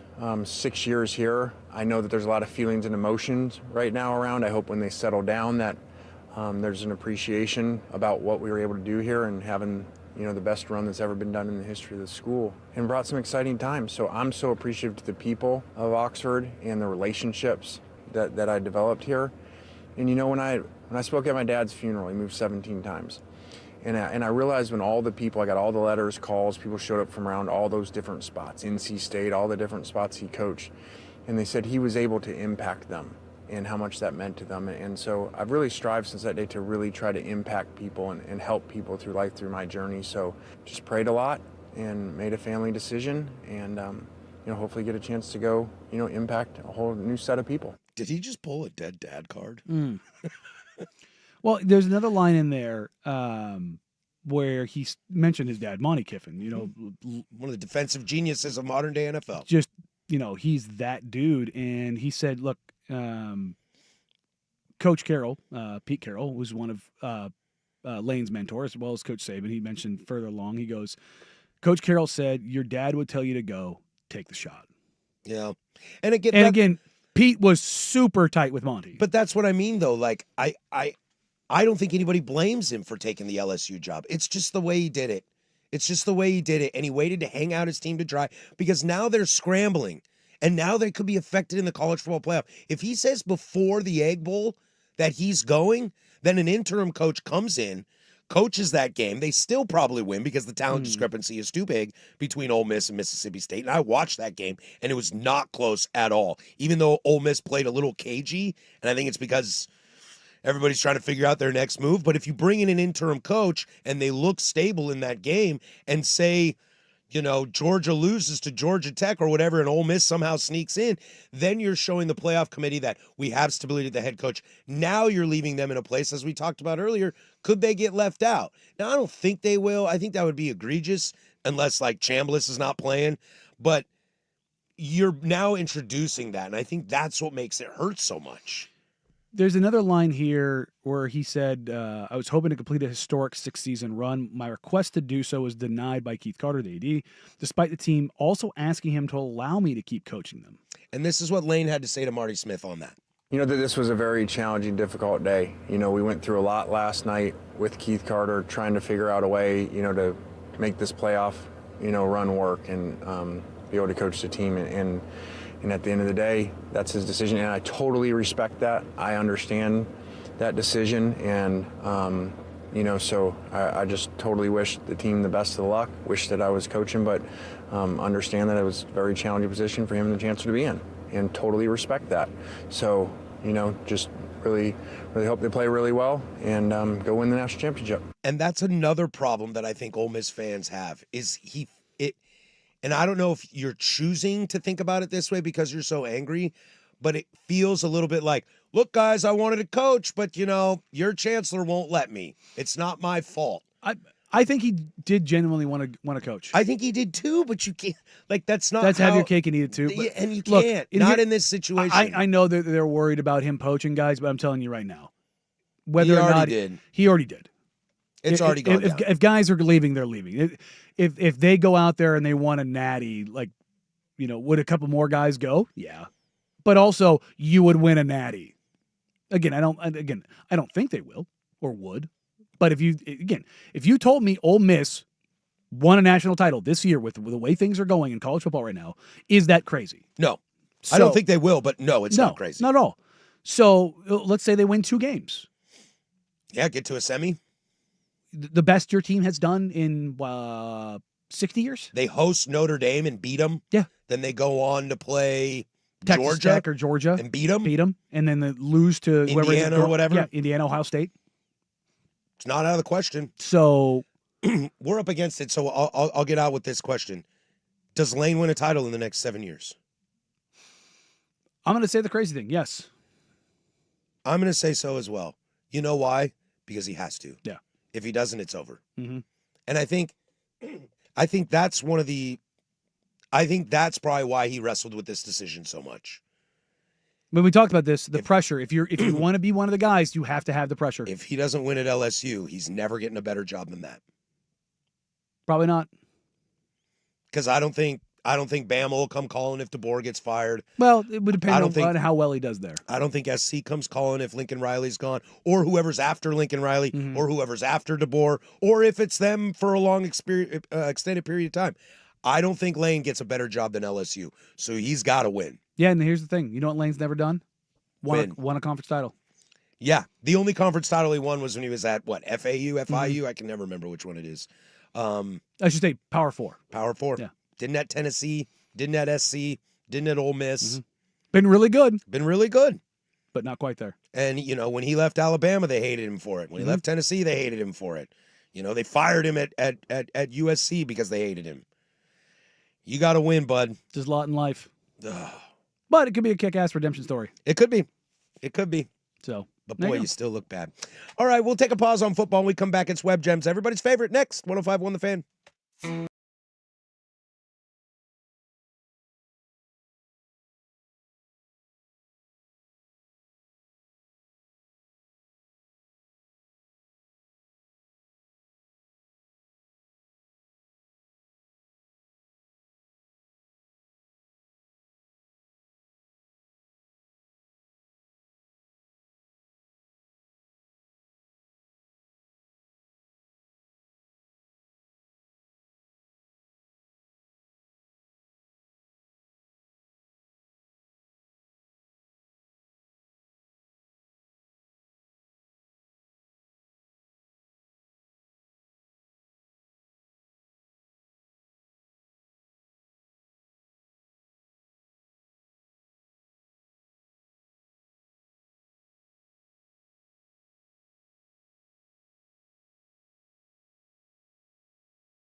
Sometimes it's good. Aw, I've interrupted happy time. Sometimes it's bad. No, son of a... It's Web Gems. What'd you do? The Firm of Harris and Meringue on the Fan Sports Network. 105.1 and 1080 The Fan. All right, this is Web Gems, everybody's favorite. We do it every single day at 11:45. Coming up in the big nooner, Right on time. we will get to Blazers, their holiday weekend. They're in action again tonight. Oregon State finds their man. And maybe we'll finish up with a little more college football plus closing arguments. Jeez. Oh, Goodness don't do that to gracious. me. You said in action tonight. Don't do that to me. They're off tonight. Oh, my bad. Tomorrow night. Tomorrow night. And I was like, wait. I have plans tonight. What do you mean? I got something in my throat I can't get rid of. I can't get rid of it. But I found this very interesting article on The Athletic written by Denny Alfonso. I wrote Alex versus Bud. And Alex Rodriguez has come out and say that he does not believe that if steroid users are kept out of the Hall of Fame, that Bud Selig should be allowed to go in. Quote, all this stuff you're talking about was under Bud Selig's watch, Alex said. The fact that those two guys are not in, but somehow Bud Selig, talking about McGuire and Sosa, how somehow Bud Selig is in the Hall of Fame, that to me feels like there's a little bit, some hypocrisy around that. Look, Alex is a very, very polarizing man. There are a lot of people that really don't care for Alex. He and ain't I wrong. and I completely understand why they don't care for Alex. I, over the years, have very much become an Alex apologist. I think there is if I look back at my radio career, there was a week in Hunt for the Host that I did a segment on Alex Rodriguez and why he shouldn't be the bad guy. And I think it's honestly why I'm here today. I am a little bit of an Alex apologist. He's one of the 5 greatest baseball players ever played the game. Without a doubt. I'm kind of as much as I hate steroid guys and I'm down to keep him out of the Hall of Fame, you're right, dude. He ain't wrong. He's not wrong. He's not wrong because the one person that skates by on this whole steroid situation in baseball is Bud Selig. Bud juiced. I mean, look, Bud juiced. Bud juiced did. baseball. He knew. He knew it. He knew. Everyone knew. He screwed up with the strike in 94, and everybody was worried that baseball was going to die. And when you all of a sudden you got dinger after dinger, do you not remember Sosa McGuire home run chase? It was the biggest story in sports. And the repercussions from it were huge, too, because Bonds won an MVP that year, got pissed and started juicing because he was didn't pissed get any love. that he wasn't getting any love as the best player in baseball. It was a huge era. And, you know. And he knew. Like, don't tell me he didn't know. Don't. Well, do not insult my intelligence that he didn't know. All of baseball knew what was going on. Well, that's what's going to be interesting this year. The Veterans Committee is going to be able to select people into the Hall of Fame. Will they put those guys in? Does something like what Alex is talking about move the needle? Or do people not want to listen to it because it's coming from a guy like Alex? Because don't forget that. Like, Alex isn't wrong here. But who the messenger? And that's the thing is, But though, everybody hates Alex. Everybody hates him. But that's the thing is, like, when somebody, like, look, with the exception of like Mao and Hitler, it's like, well, he made a good point. It's like, yeah, no, those guys, we can stay. Like, the messenger shouldn't be the problem. No, not in this case. It just shouldn't be. He's right. Baseball knew. Bud Selig knew, and he profited off of it, and everybody was cool with it until they weren't. Boy. Because this is what pisses me off about the steroid era. Everybody makes it about Bonds, McGuire, Sosa, Palmeiro, those guys. Mm-hmm. Everybody forgets, Clemens pops up every now and then. Like, how many pitchers do you think were juiced? Well, yeah, I mean, the thought is that it's maybe everybody. Yes. more than not. If you're asking me if I believe more than half of baseball was juiced, yes. Well, yes. and I live in this world too a little bit, and I've always said this about baseball. Look, since the dawn of baseball, people have been cheating. Yes. Everybody cheats in baseball. It's one of the most cheating sports in the world next to cycling. Yeah. Don't get caught. I mean, you get caught, you get buried. It's the Houston Astros, you're buried. They We'll used to never hand forget. out amphetamines in the clubhouse. Mm-hmm. Like, yep. Like, what are we doing? But we here? hang on to the nostalgia. Babe Ruth did it on beer and hot dogs. Mm-hmm. We hang on to the nostalgia because, some of those dudes didn't get caught. You tell me Jeff Bagwell clean? Yeah. You tell me that guy who squats when he hits a ball and his thighs are the size of my head? He looked like No. Big Papa Pump. Yeah, dude. Yeah. Scott Steiner? Yeah. Yeah, dude. That guy is clearly Yeah. juiced, but he never got caught. But that's the thing is like, I'm tired of it. And again, my stance, if you've never heard me on steroids, is I'm pro. I'm not even like ambivalent. Use them. I don't care. I know what they do. I use them. Yeah. I know how well they work. But guess what they don't do? They don't just secretly make you stronger. You have to work. Right. You have to do all of the things. And a lot of them don't necessarily increase hand-eye coordination, although I guess some of that clear and cream and clear there is stuff some of can. that, like it can make you make you sharper, give you better focus, but so does Ritalin. True. How much? If you went through baseball True. right now and you tested guys, how many guys do you think are taking some sort of enhancing drug? Wasn't it Chris Davis of the O's? Baltimore Orioles that got busted for using Adderall? Mm-hmm. And he was like, well, but I need it. Yeah. If it was anybody but Alex, it might... He's right. He is right. All right, coming up on the Big Nooner, we'll take a peek at the Blazers. I've got... I'm sold on something, Danny, and I'm curious your thoughts on that. Plus, we'll read some of your thoughts on the fan text line. Blazers, holiday weekend, and they'll take on... they've got another game tomorrow, so we're getting into it. It's almost Christmas time. Everybody tells me we don't watch NBA till Christmas. It's almost there. I'm watching. Also, Oregon State finds their man. Loaded hour number 3. Stick with us. We're having fun. 105.1 The Fan.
Now, from the George McCoy and Warren Allen Sports Desk, a Sports Center update on the Fan Sports Network, 105.1 FM and 1080 AM.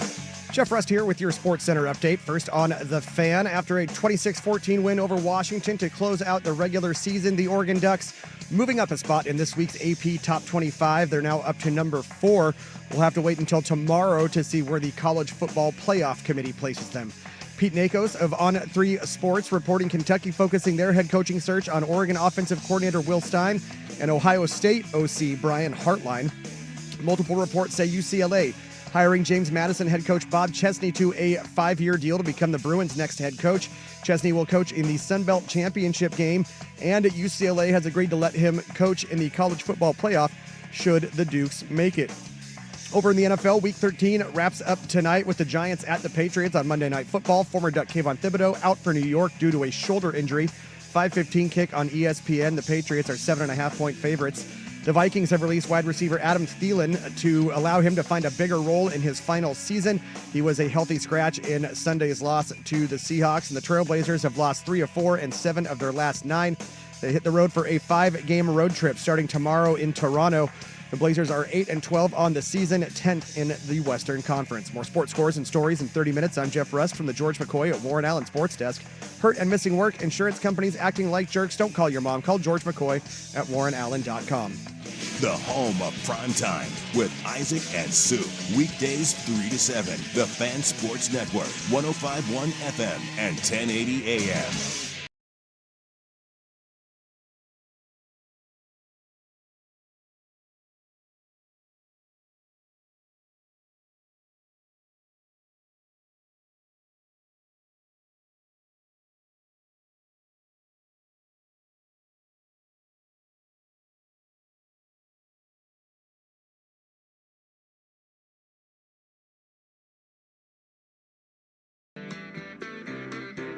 Two down, one to go here. The Big Nooner, Portland Sports Leader 105.1 The Fan, 1080 AM, the Fan Sports Network, the Odyssey app.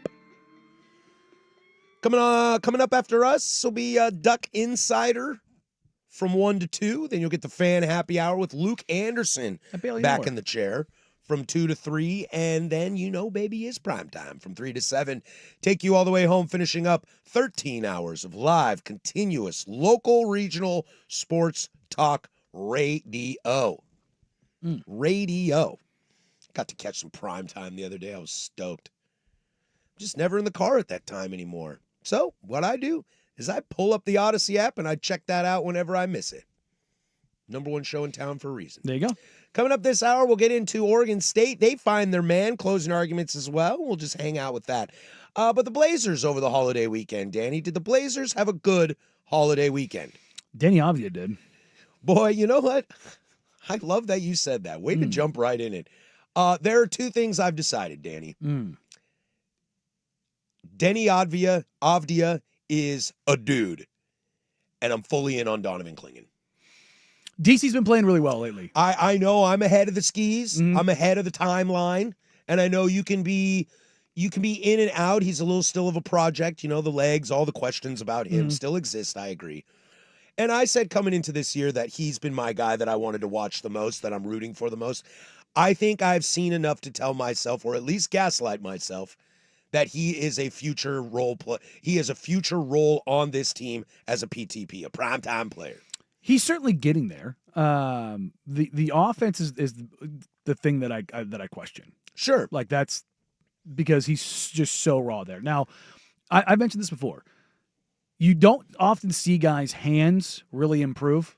It's one of those things where it's either you have it or you don't. Yep. If you got alligator arms, you got alligator arms. Yeah, it's like, sometimes you just got stone hands. That's kind of what it is. Now, I don't ever expect DC to have post footwork. But it's just, you can get better with it. You can get more control with it. But it's an intrinsic trait. Either you have or you don't. The post is also something that's not as huge anymore. No, but when you get like he had one the other night where he had somebody sealed. I think it was the Tuesday game. He had somebody Tuesday, or was it Wednesday? I can't even remember now. He had somebody sealed and on his back left shoulder, and he had already had position at the rim. And instead of just going up with the left hand and protecting the ball, he kind of tried to tuck it up underneath on the left hand side with his right hand. It was really awkward. Like, it was like, yeah, you just don't have that feel.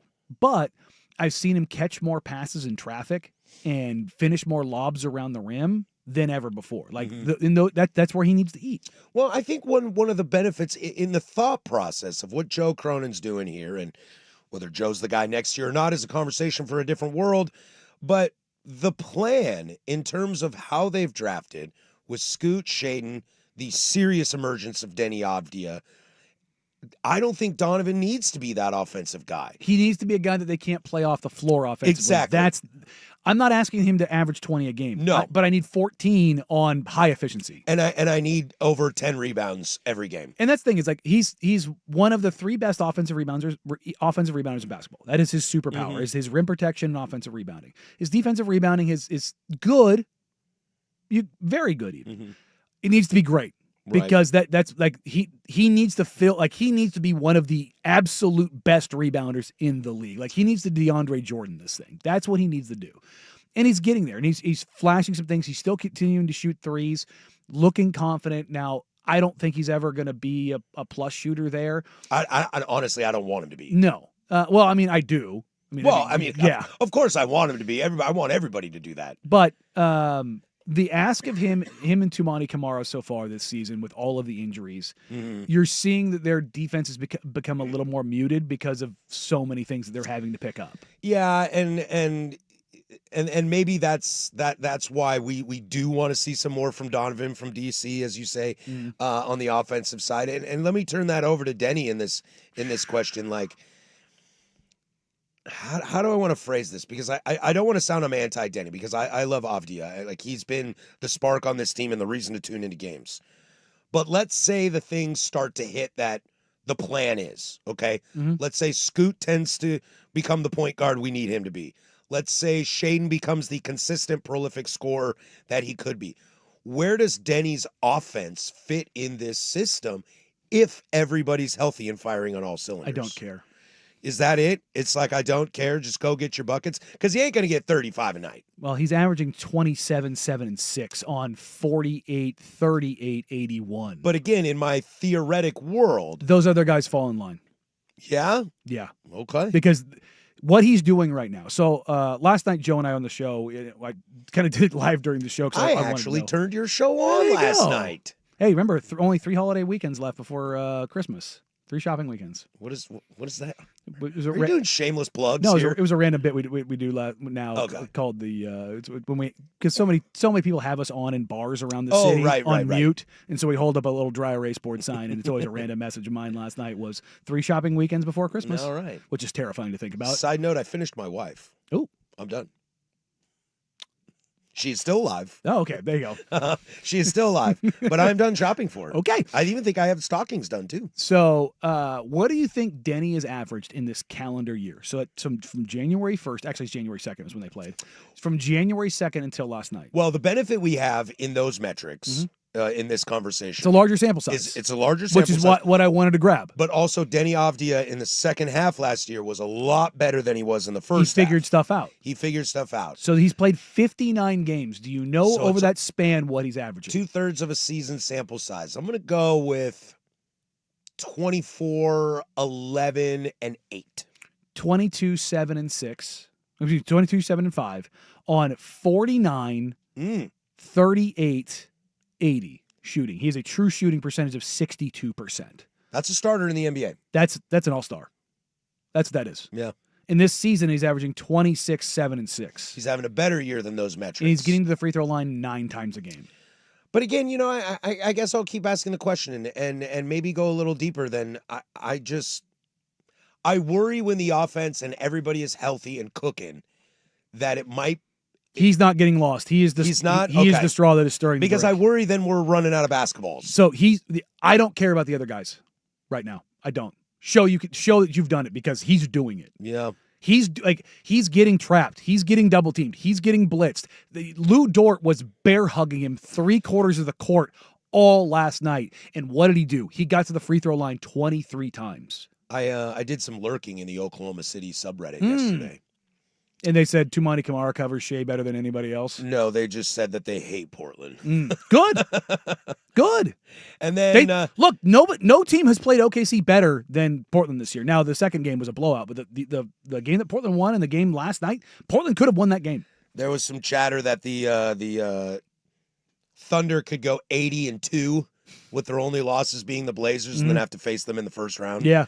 And being like, oh, God. And then sweep them 4-0. Yeah, probably. But no, I've said this and I've held on this. If Denny Avdia is the third best player on your team, you're a title contending team. Without a doubt. If he's the second best player on your team, you're a really good Really team. good playoff If he's team. your if he's your best player but you're healthy, you're probably a 44 to 45 win team. Which is better than the projections that they had them at the beginning of the year. But they've suffered a ton of injuries. They're now 8. Here's the crazy thing, Harris. We're a quarter of the way through the season. They're 20 games in. They're 8-12, and they could very easily be 12-8. Totally. Like right now, until they get healthy, it's just about can you stay at 500. And now they're going to go on this East Coast road swing where they're going to at Toronto on Tuesday, then Cleveland on a back-to-back, Cleveland on Wednesday, and then Detroit. Detroit on Friday. Hey, Sunday you get Memphis and then New Orleans. Yeah, and there's a break in between there. 3-day break. You come Yes. home for Golden State. Ooh, and then back-to-back with Sacramento. Yeah. So you get some, typically you look at Eastern Conference swings and you're like, all right, you're getting the three best teams in the East. I know. Well, Toronto's the weird one that we don't quite know why. They're playing really well. They are. They're the only team in the league with three guys in their lineup that are averaging 20 a game with B.I., Barnes, and Barrett. Side note, NBA stuff, Mm-hmm. since I'm a big hooper this year, there is a team that's currently in the top 5 of offense and defense. Do you know who that is? Any team that has finished top 5 in offense and defense in the last 5 years has won the NBA title. OKC's not there? It is not OKC. Who is it? It is my Houston Rockets. Oh, yeah. Well, yeah. I don't know why I say that. I hate Houston. They're really good. I know. They are really good. But I don't think you can like Houston and be a Blazer fan. No, it's a The rivalry. James Harden Yeah. years are pretty tough. Yeah. It's I just, don't think you get over no, that. it's nasty. Something positive for you out there, for you Beavs out there. No, it's not that my Cougs smoked you in the rivalry game. Oregon State found their man. We'll talk Hey. about that next. 105.1 The Fan. The Fan.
Go Tigers.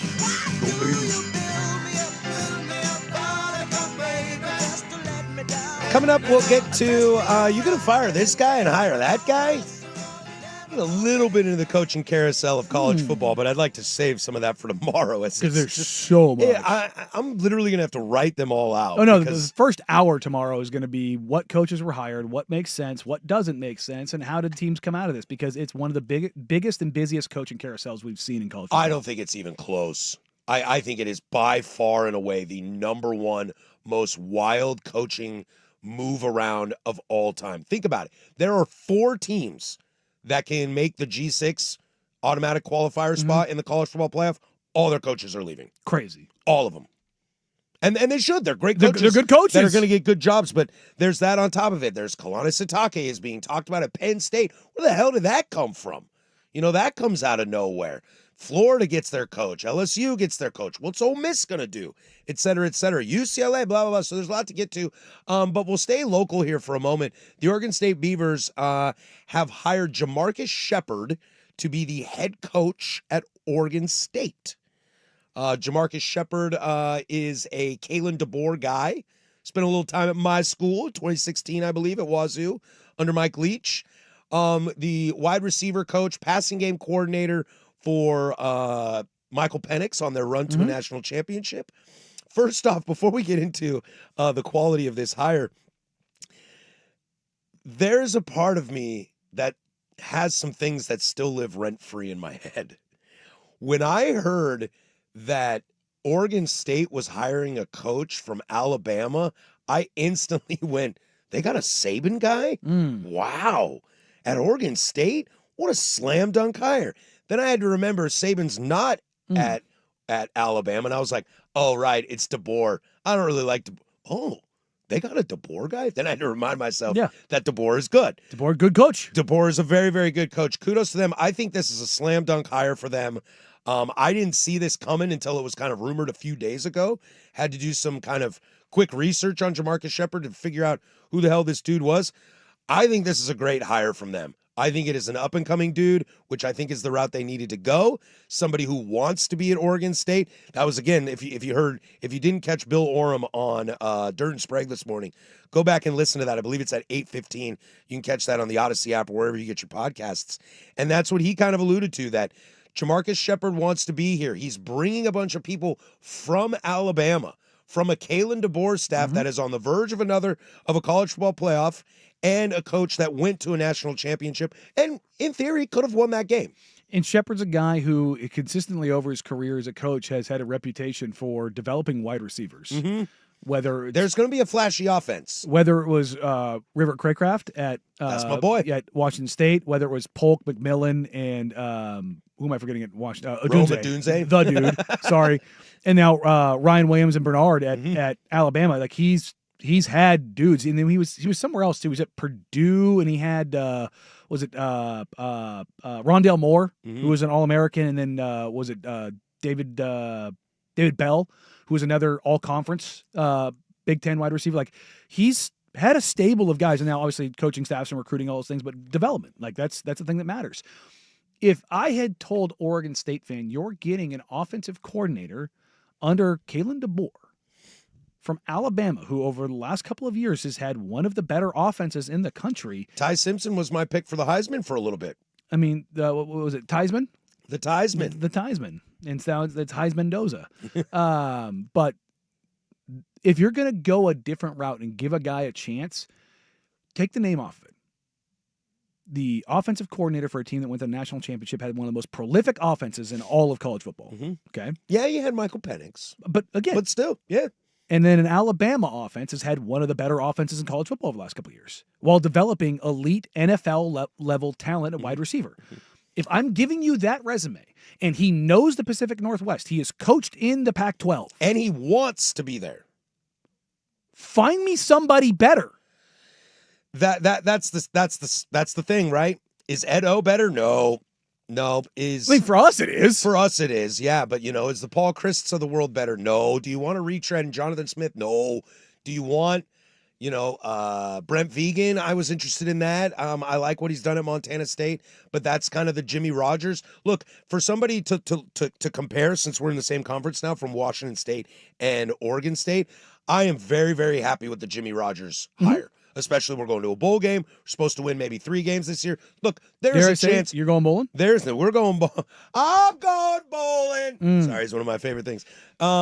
Dare I say, we could have won 10 games this year. You beat Oregon State and Corvallis and those 3 big wins on the road. If you get them, I know it's ifs and buts or candies and nuts. But I'm very happy with Jimmy Rogers. I look at this and go, damn. Good hire. Wish I could have got that guy. I don't want that guy throwing on my defense. Because what does my defense have to do now? They're small, but they got to play fast. And if this guy's throwing, they could be faster than us. I love this hire for Oregon State. I think it's great because there's 2 things about it. If he flames out, if he crashes and burns, so be it, dude. You took a risk on an unknown. And this is what they should do. And if he becomes great and somebody poaches, that's building your program. Look, I was having this conversation with somebody before the show. The last 2 quarterbacks at Washington State University, one went number 1 overall, the other's about to play in a college football playoff. If you keep poaching my guys, that means something is working. And I think if you're Oregon State, I think it's time to embrace that thought as well. Yeah, I mean, because that's just the landscape. And every 4 or 5 years, you might make a college football playoff. Because the Pac-12 is going to fight the American to be the best G6, G5 conference in America. And if you get a favorable schedule or if you just have a great year of recruiting, who cares if all your guys leave the next year? You make a run of the college football playoff and you're going on the road to Oklahoma or to LSU in a playoff game. And that's great visibility for your program. It is. Look, we've beaten up Barnes, rightfully so. Totally.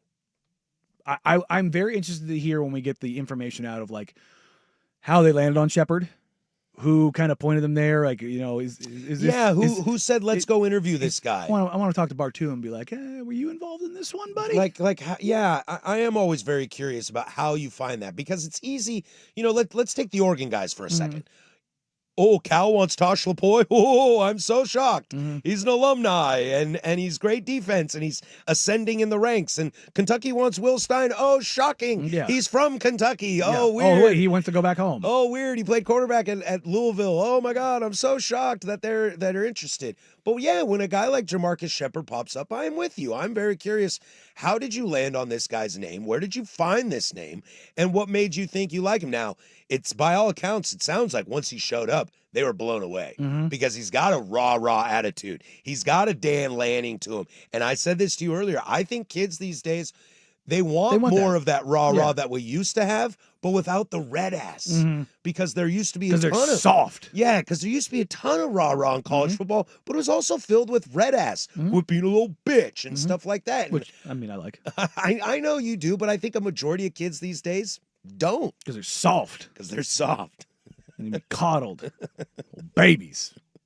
Go Tigers. Go Beavers. Look, stuff them in a shed and let them learn. Leach had it right. Wow. Leach had it right. R.I.P. I'm being told the problem with that is you're asking a fan base to embrace becoming the G League. Nobody ever wants to accept that. Cool. I don't want to accept it either. But it's reality. Well, your other chance, or your other lot in life is to not matter at all. Yeah, those are your choices. Those are your choices. Because I was looking at SP Plus today. You don't want to know where Oregon State is. Don't want to know. You don't want to know. The second team from the bottom beat you. Yes. So anything to turn around. Look, it's just the nature of the beast. And if you don't like that, I hate to tell you that it's probably time to give up on it. Yeah. Then stop watching games. Stop investing. Go be a neutral. I've kind of done that. I watch Big Ten football. Dirt likes to claim that I'm an Oregon honk now. No, I'm not an Oregon honk. Do you want the face paint? But a lot of my biases have gone away, and now I'm just watching games, just calling it like I see it. But hey, because my team plays in a different world. But you're going bowling. I am going bowling. Where the projections have you guys? New Mexico. Oof. Against New Mexico. Oof. I hate that. You can't have a home game in a bowl game. Yeah, no. No. That's nasty. No, you can't do that. That's not fair. My guys aren't doing much better. They're going to Alamo Bowl, or projected Alamo Bowl. Yeah, dude, but if you play BYU, dude, that's must-watch TV. That's going to be a fun game. Yeah. Fun game. Have a One chance to game. win 10 games. Congratulations to Oregon State new head coach Jamarcus Shepard. Signs a 5-year deal. I believe he landed in Corvallis today. I think I saw that.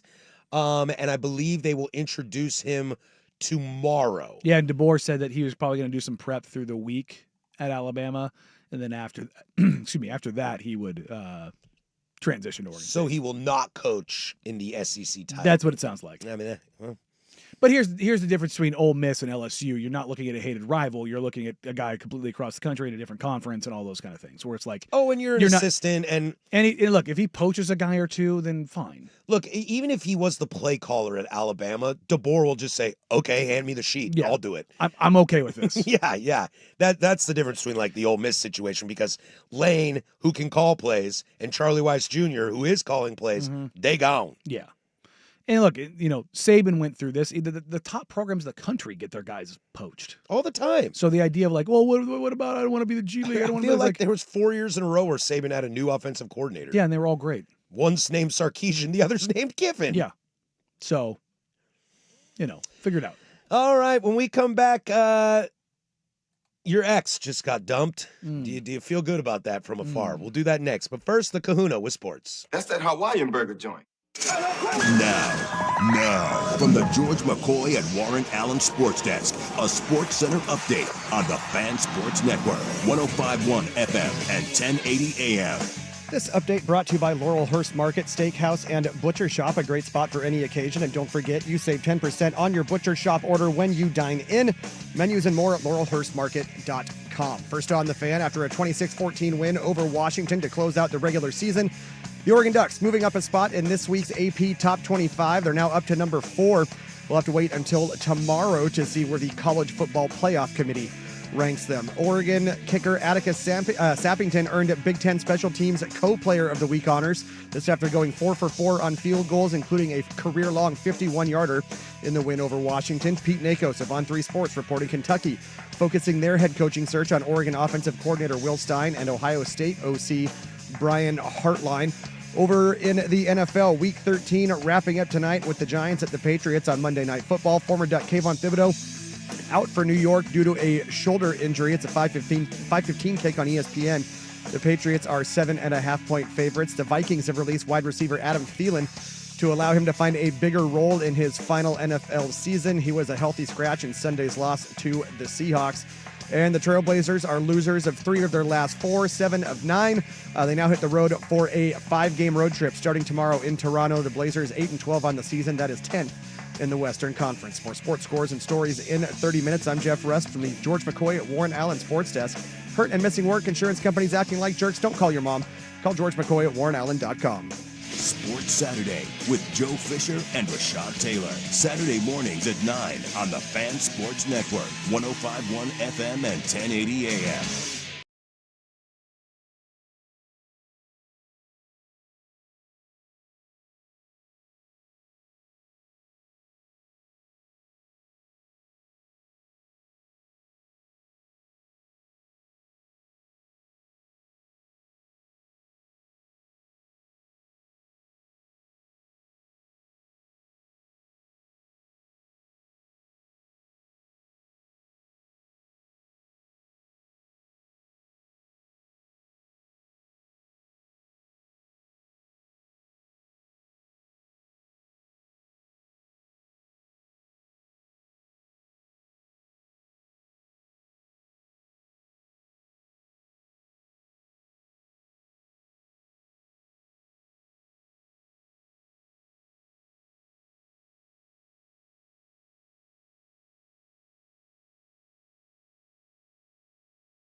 truly called wild. You know, if you're out there in Radio Land and you are a fan of a team that's really concerned about their coaching search right now, you know, even if you're like a Florida State fan who's a little frustrated that you have Mike Norvell again, maybe you're Ole Miss and you're really frustrated at Lane Kiffin, be very glad that you aren't a Michigan State kid. Because I think Michigan State might be in a place right now where life is really, really brutal. And I'll lead up to this. Jonathan Smith was relieved of duties, I believe, yesterday officially. He's going to get a nice chunk of change. They're going to pay him about 36 million, I think it is, to go adios. Best job in the world. He was an unmitigated disaster at Michigan State. Never seemed like a good fit there. Couldn't get things off the ground. Was not exciting a fan base. But I'll tell you what, he was better than the guy before who got turfed because he was a creepo. So you move on from that and you try to find somebody who's done a decent job at a smaller program like Oregon State, or at least what you think is a smaller program at Oregon State. And that's a disaster. Now, what's crazier for Michigan State in your world, Danny? I give you Jonathan Smith being a disaster or hiring Pat Fitzgerald and all his baggage. Well, the Fitzgerald stuff was proved to be false. I know, but it just for a team that just went through something like that. But it's provably false. I feel like he was successful. I feel like I'm the kind of guy that he's successful. He won like 1 game and 2 games in his last seasons at Northwestern. Well, fair. But I think if I live in a world where I just went through a coaching situation that was nasty and yucky, I don't think I want, even if he's proven innocent, anything to do with it. See, I get what you're saying. I just disagree. If somebody has allegations thrown at them and they're proved false. By the way, the people that broke that story were Northwestern journalism students that never recanted. Which is wild because you're a journalism student at one of the most prolific journalism schools in the entire country. It's nasty. Yeah. That's up there with Shams and Slater with the hit piece that they did on the Blazers medical staff and just stealth editing it. It's and like maybe because they believe it. I don't care their sources told them that. I don't care what you believe. Yeah. In a court of law, that man was found innocent. The flip side of the Pat Fitzgerald hire, though, is it sounds like there's an alumni who's about to inject $40 million into the program. Well, because they just didn't like Jonathan Smith that much. Yeah, and that was part of the thing. Is like we all know the thing with Jonathan Smith was he didn't want to be there, but he knew that. He was scared to live in the Wazoo world. Look, we thought Jake Dickert was sticking with us, and he was like, "I'm out." Even Dickert was had like a great year at Wake Forest, but he landed in a spot that made more sense for him. Agreed. Well, I also think he is the kind of guy that any spot would work for him because he's going to bring that attitude to him. Because I think the reality is, and why Jonathan struggled so much at Michigan State, was he's got zero personality, and so there's no identity. Yeah. There's no kind of persona around this guy because when he's at Oregon State, he bleeds orange and black. He is your quarterback, Fiesta Bowl, all the history. You know, he's your guy. And so he encompasses Oregon State. You put him somewhere else and he doesn't have that mojo to do that. Now, Pat Fitzgerald will do that. He will wear that green and white and, yell Sparty and all that kind of stuff. And I guess that's good for you. It's just another layer in this wild college football situation that you can kind of look around and say, you think you got it bad? Well, someone's always saying, hold my beer. Yeah, 100%. Whether it's Michigan State, whether it's Florida State, whether it's Penn State. Like Penn State, they were the first one to really fire their big-time head coach. And they're like the last one to do anything. And I think there's a little paralysis by analysis with them of like trying to get it perfect. And it's like, I get that, but also you need to make a hire. And whether it's, if it ends up being Kalani Sitake, which would be a wild get.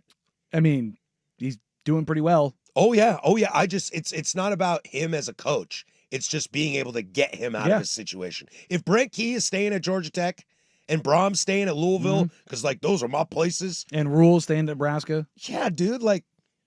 And what's his name at Vandy, or do I got those names mixed up? You know what I mean? Like, those are not as good of programs right now as BYU is. If you can, Yeah, no. So it's Fitzgerald is obviously knows the conference, He does. knows the region, He does.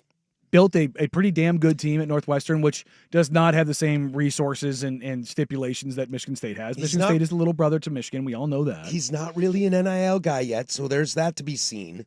I just think that things could be a lot worse. Oh, for sure. But the Jonathan Smith of it all is like, what does he go do now? I don't know. Does he go coach at New Mexico State? Does he want to be a head coach, or can he swallow pride and go be a coordinator? Go be an OC somewhere? Yeah. Go Chip Kelly this I mean, thing? he had a lot of success as an OC under Peterson. I mean, that's why he is where he is. Yeah. That's honestly, that's what I would do. I would try to go rebrand myself again. OC/quarterback coach? Yeah, why not? Because I'll bet you get a decent job somewhere. Yeah, Now, the I'm sure- problem is how is his recruiting? Well, yeah, I mean, And- look, and- Oregon might have an offensive coordinator opening. And you're not going to be able to get a job with a guy like Dan Lanning. No. Because he's going to want you to he's going to want you to recruit better than Jonathan Smith has in the past. And that's the interesting thing about where coaching is at right now, like who you want to be your head man and whether or not you want that guy, like can that guy be the dogged recruiter? Because people can say what they want about DeBoer being, the classy, kind of quasi uptight, maybe pretentious looking kind of guy. Mhm. He recruits. I know. It's why I have to get over that Mhm. because it's what prevents me from giving him his flowers. Yeah, because he's a damn good coach and he recruits. Go look at that UW roster. Go look at this Alabama roster. Guys left Alabama. A lot of guys did when Saban left. And look, there's That UW roster's in the NFL. yeah. And look, I mean, Julian Sand left Bama and went to Ohio State after Mm-hmm. Saban goes out, but Ty Simpson pretty good. Pretty good.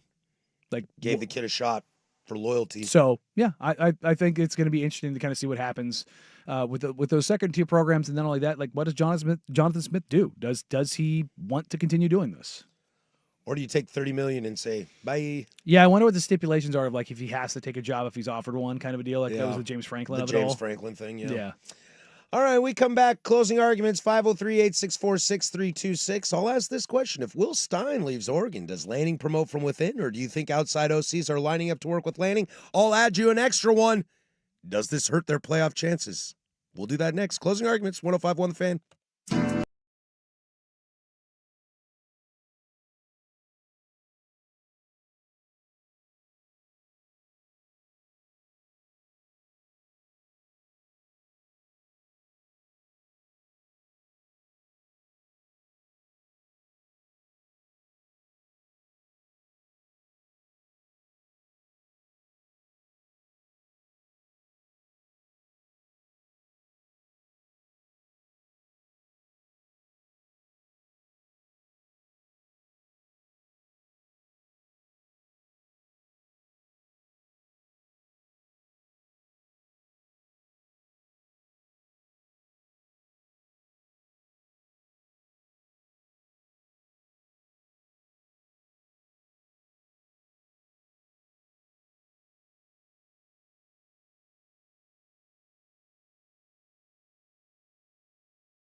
The firm of Harris and Meringue is wrapping up for the day, You want answers? I think I'm entitled. which means it's time for the closing arguments. Brought to you by Leskin Law.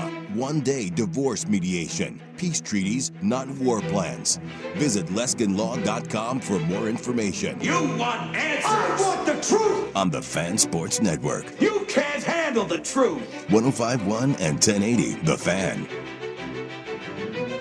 All right, that's going to do it for us. We'll stick here with closing arguments brought to you by Leskin Law. Visit LeskinLaw.com for more information. Coming up on tomorrow's show, got some NFL leftovers still to get to. There's some serious drama in Pittsburgh going on right now with Aaron Rodgers and Mike Tomlin.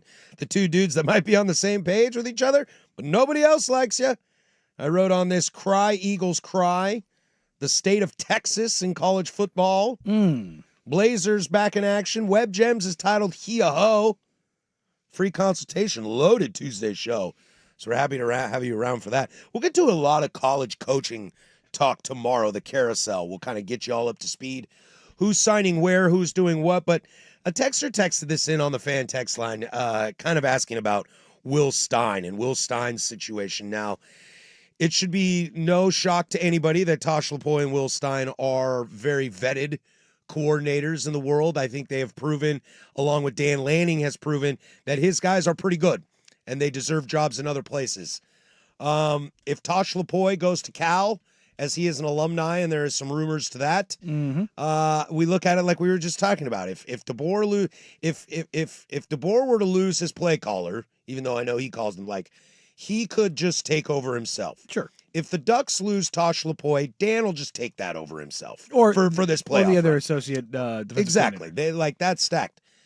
My question, kind of for funsies here in closing arguments, is if Will Stein does take this Kentucky job, which he has interviewed for by sources, him and Brian Hartline of Ohio State, he is rumored to be the front runner. If he takes this job and follows suit and doesn't coach, although there are a lot of coaches they're allowing to still coach, some they are, some they aren't.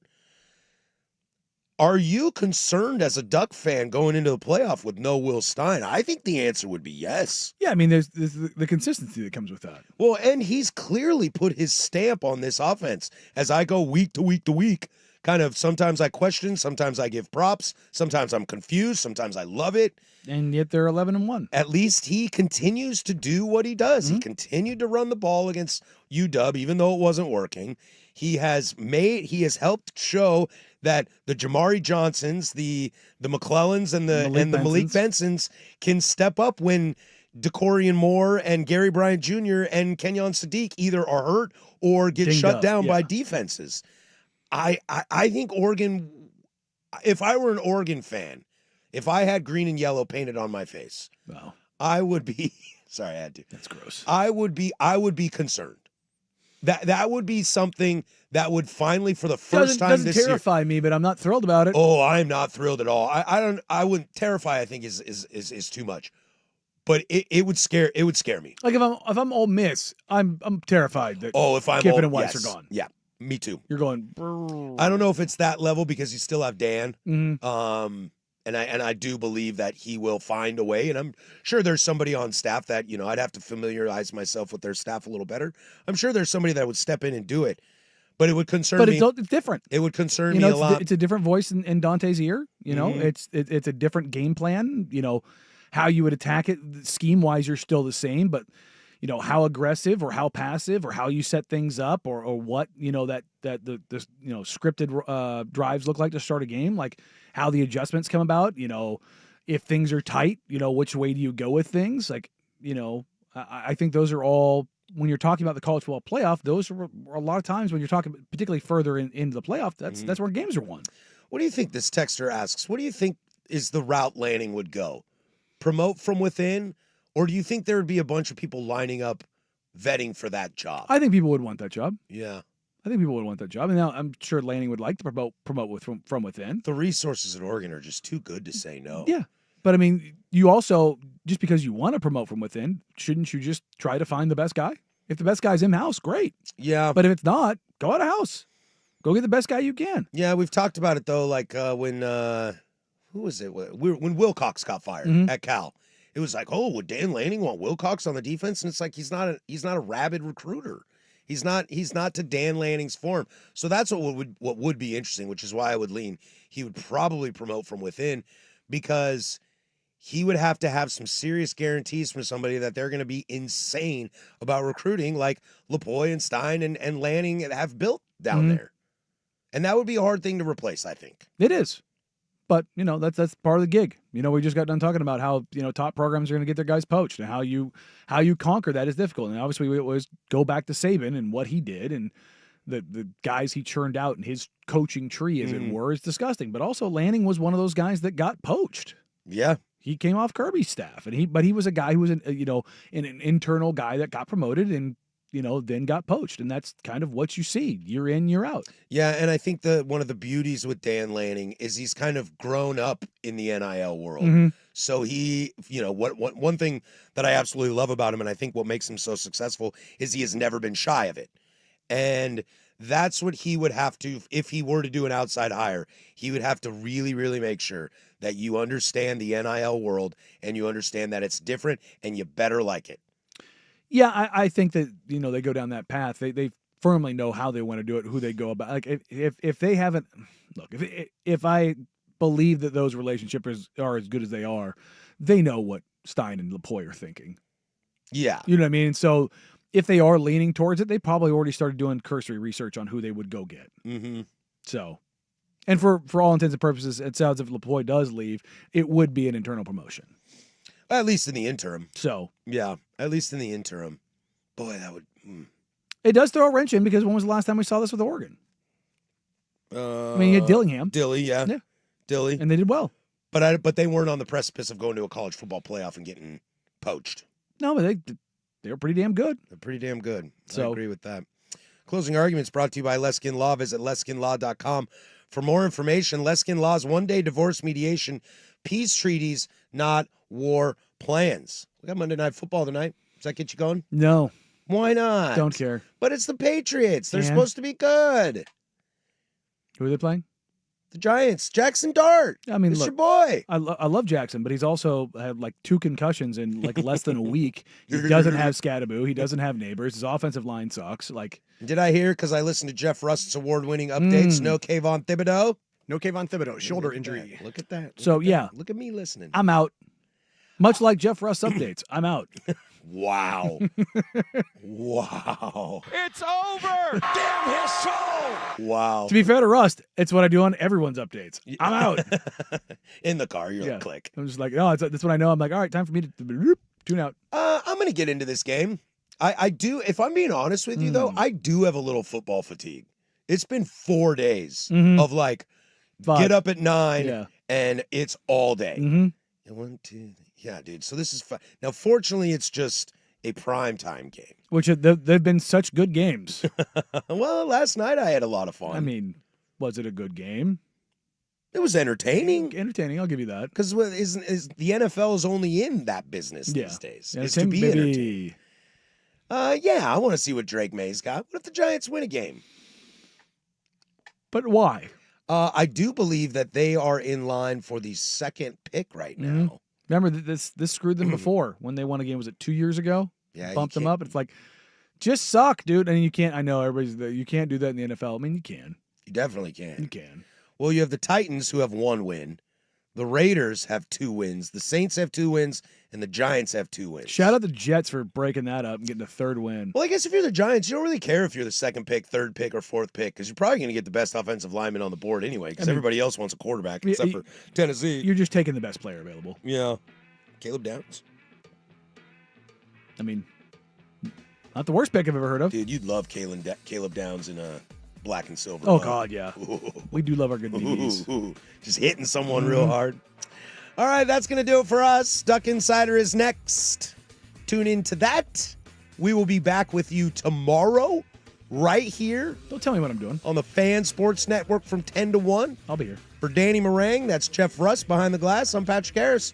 Go do something. I would do. Bye.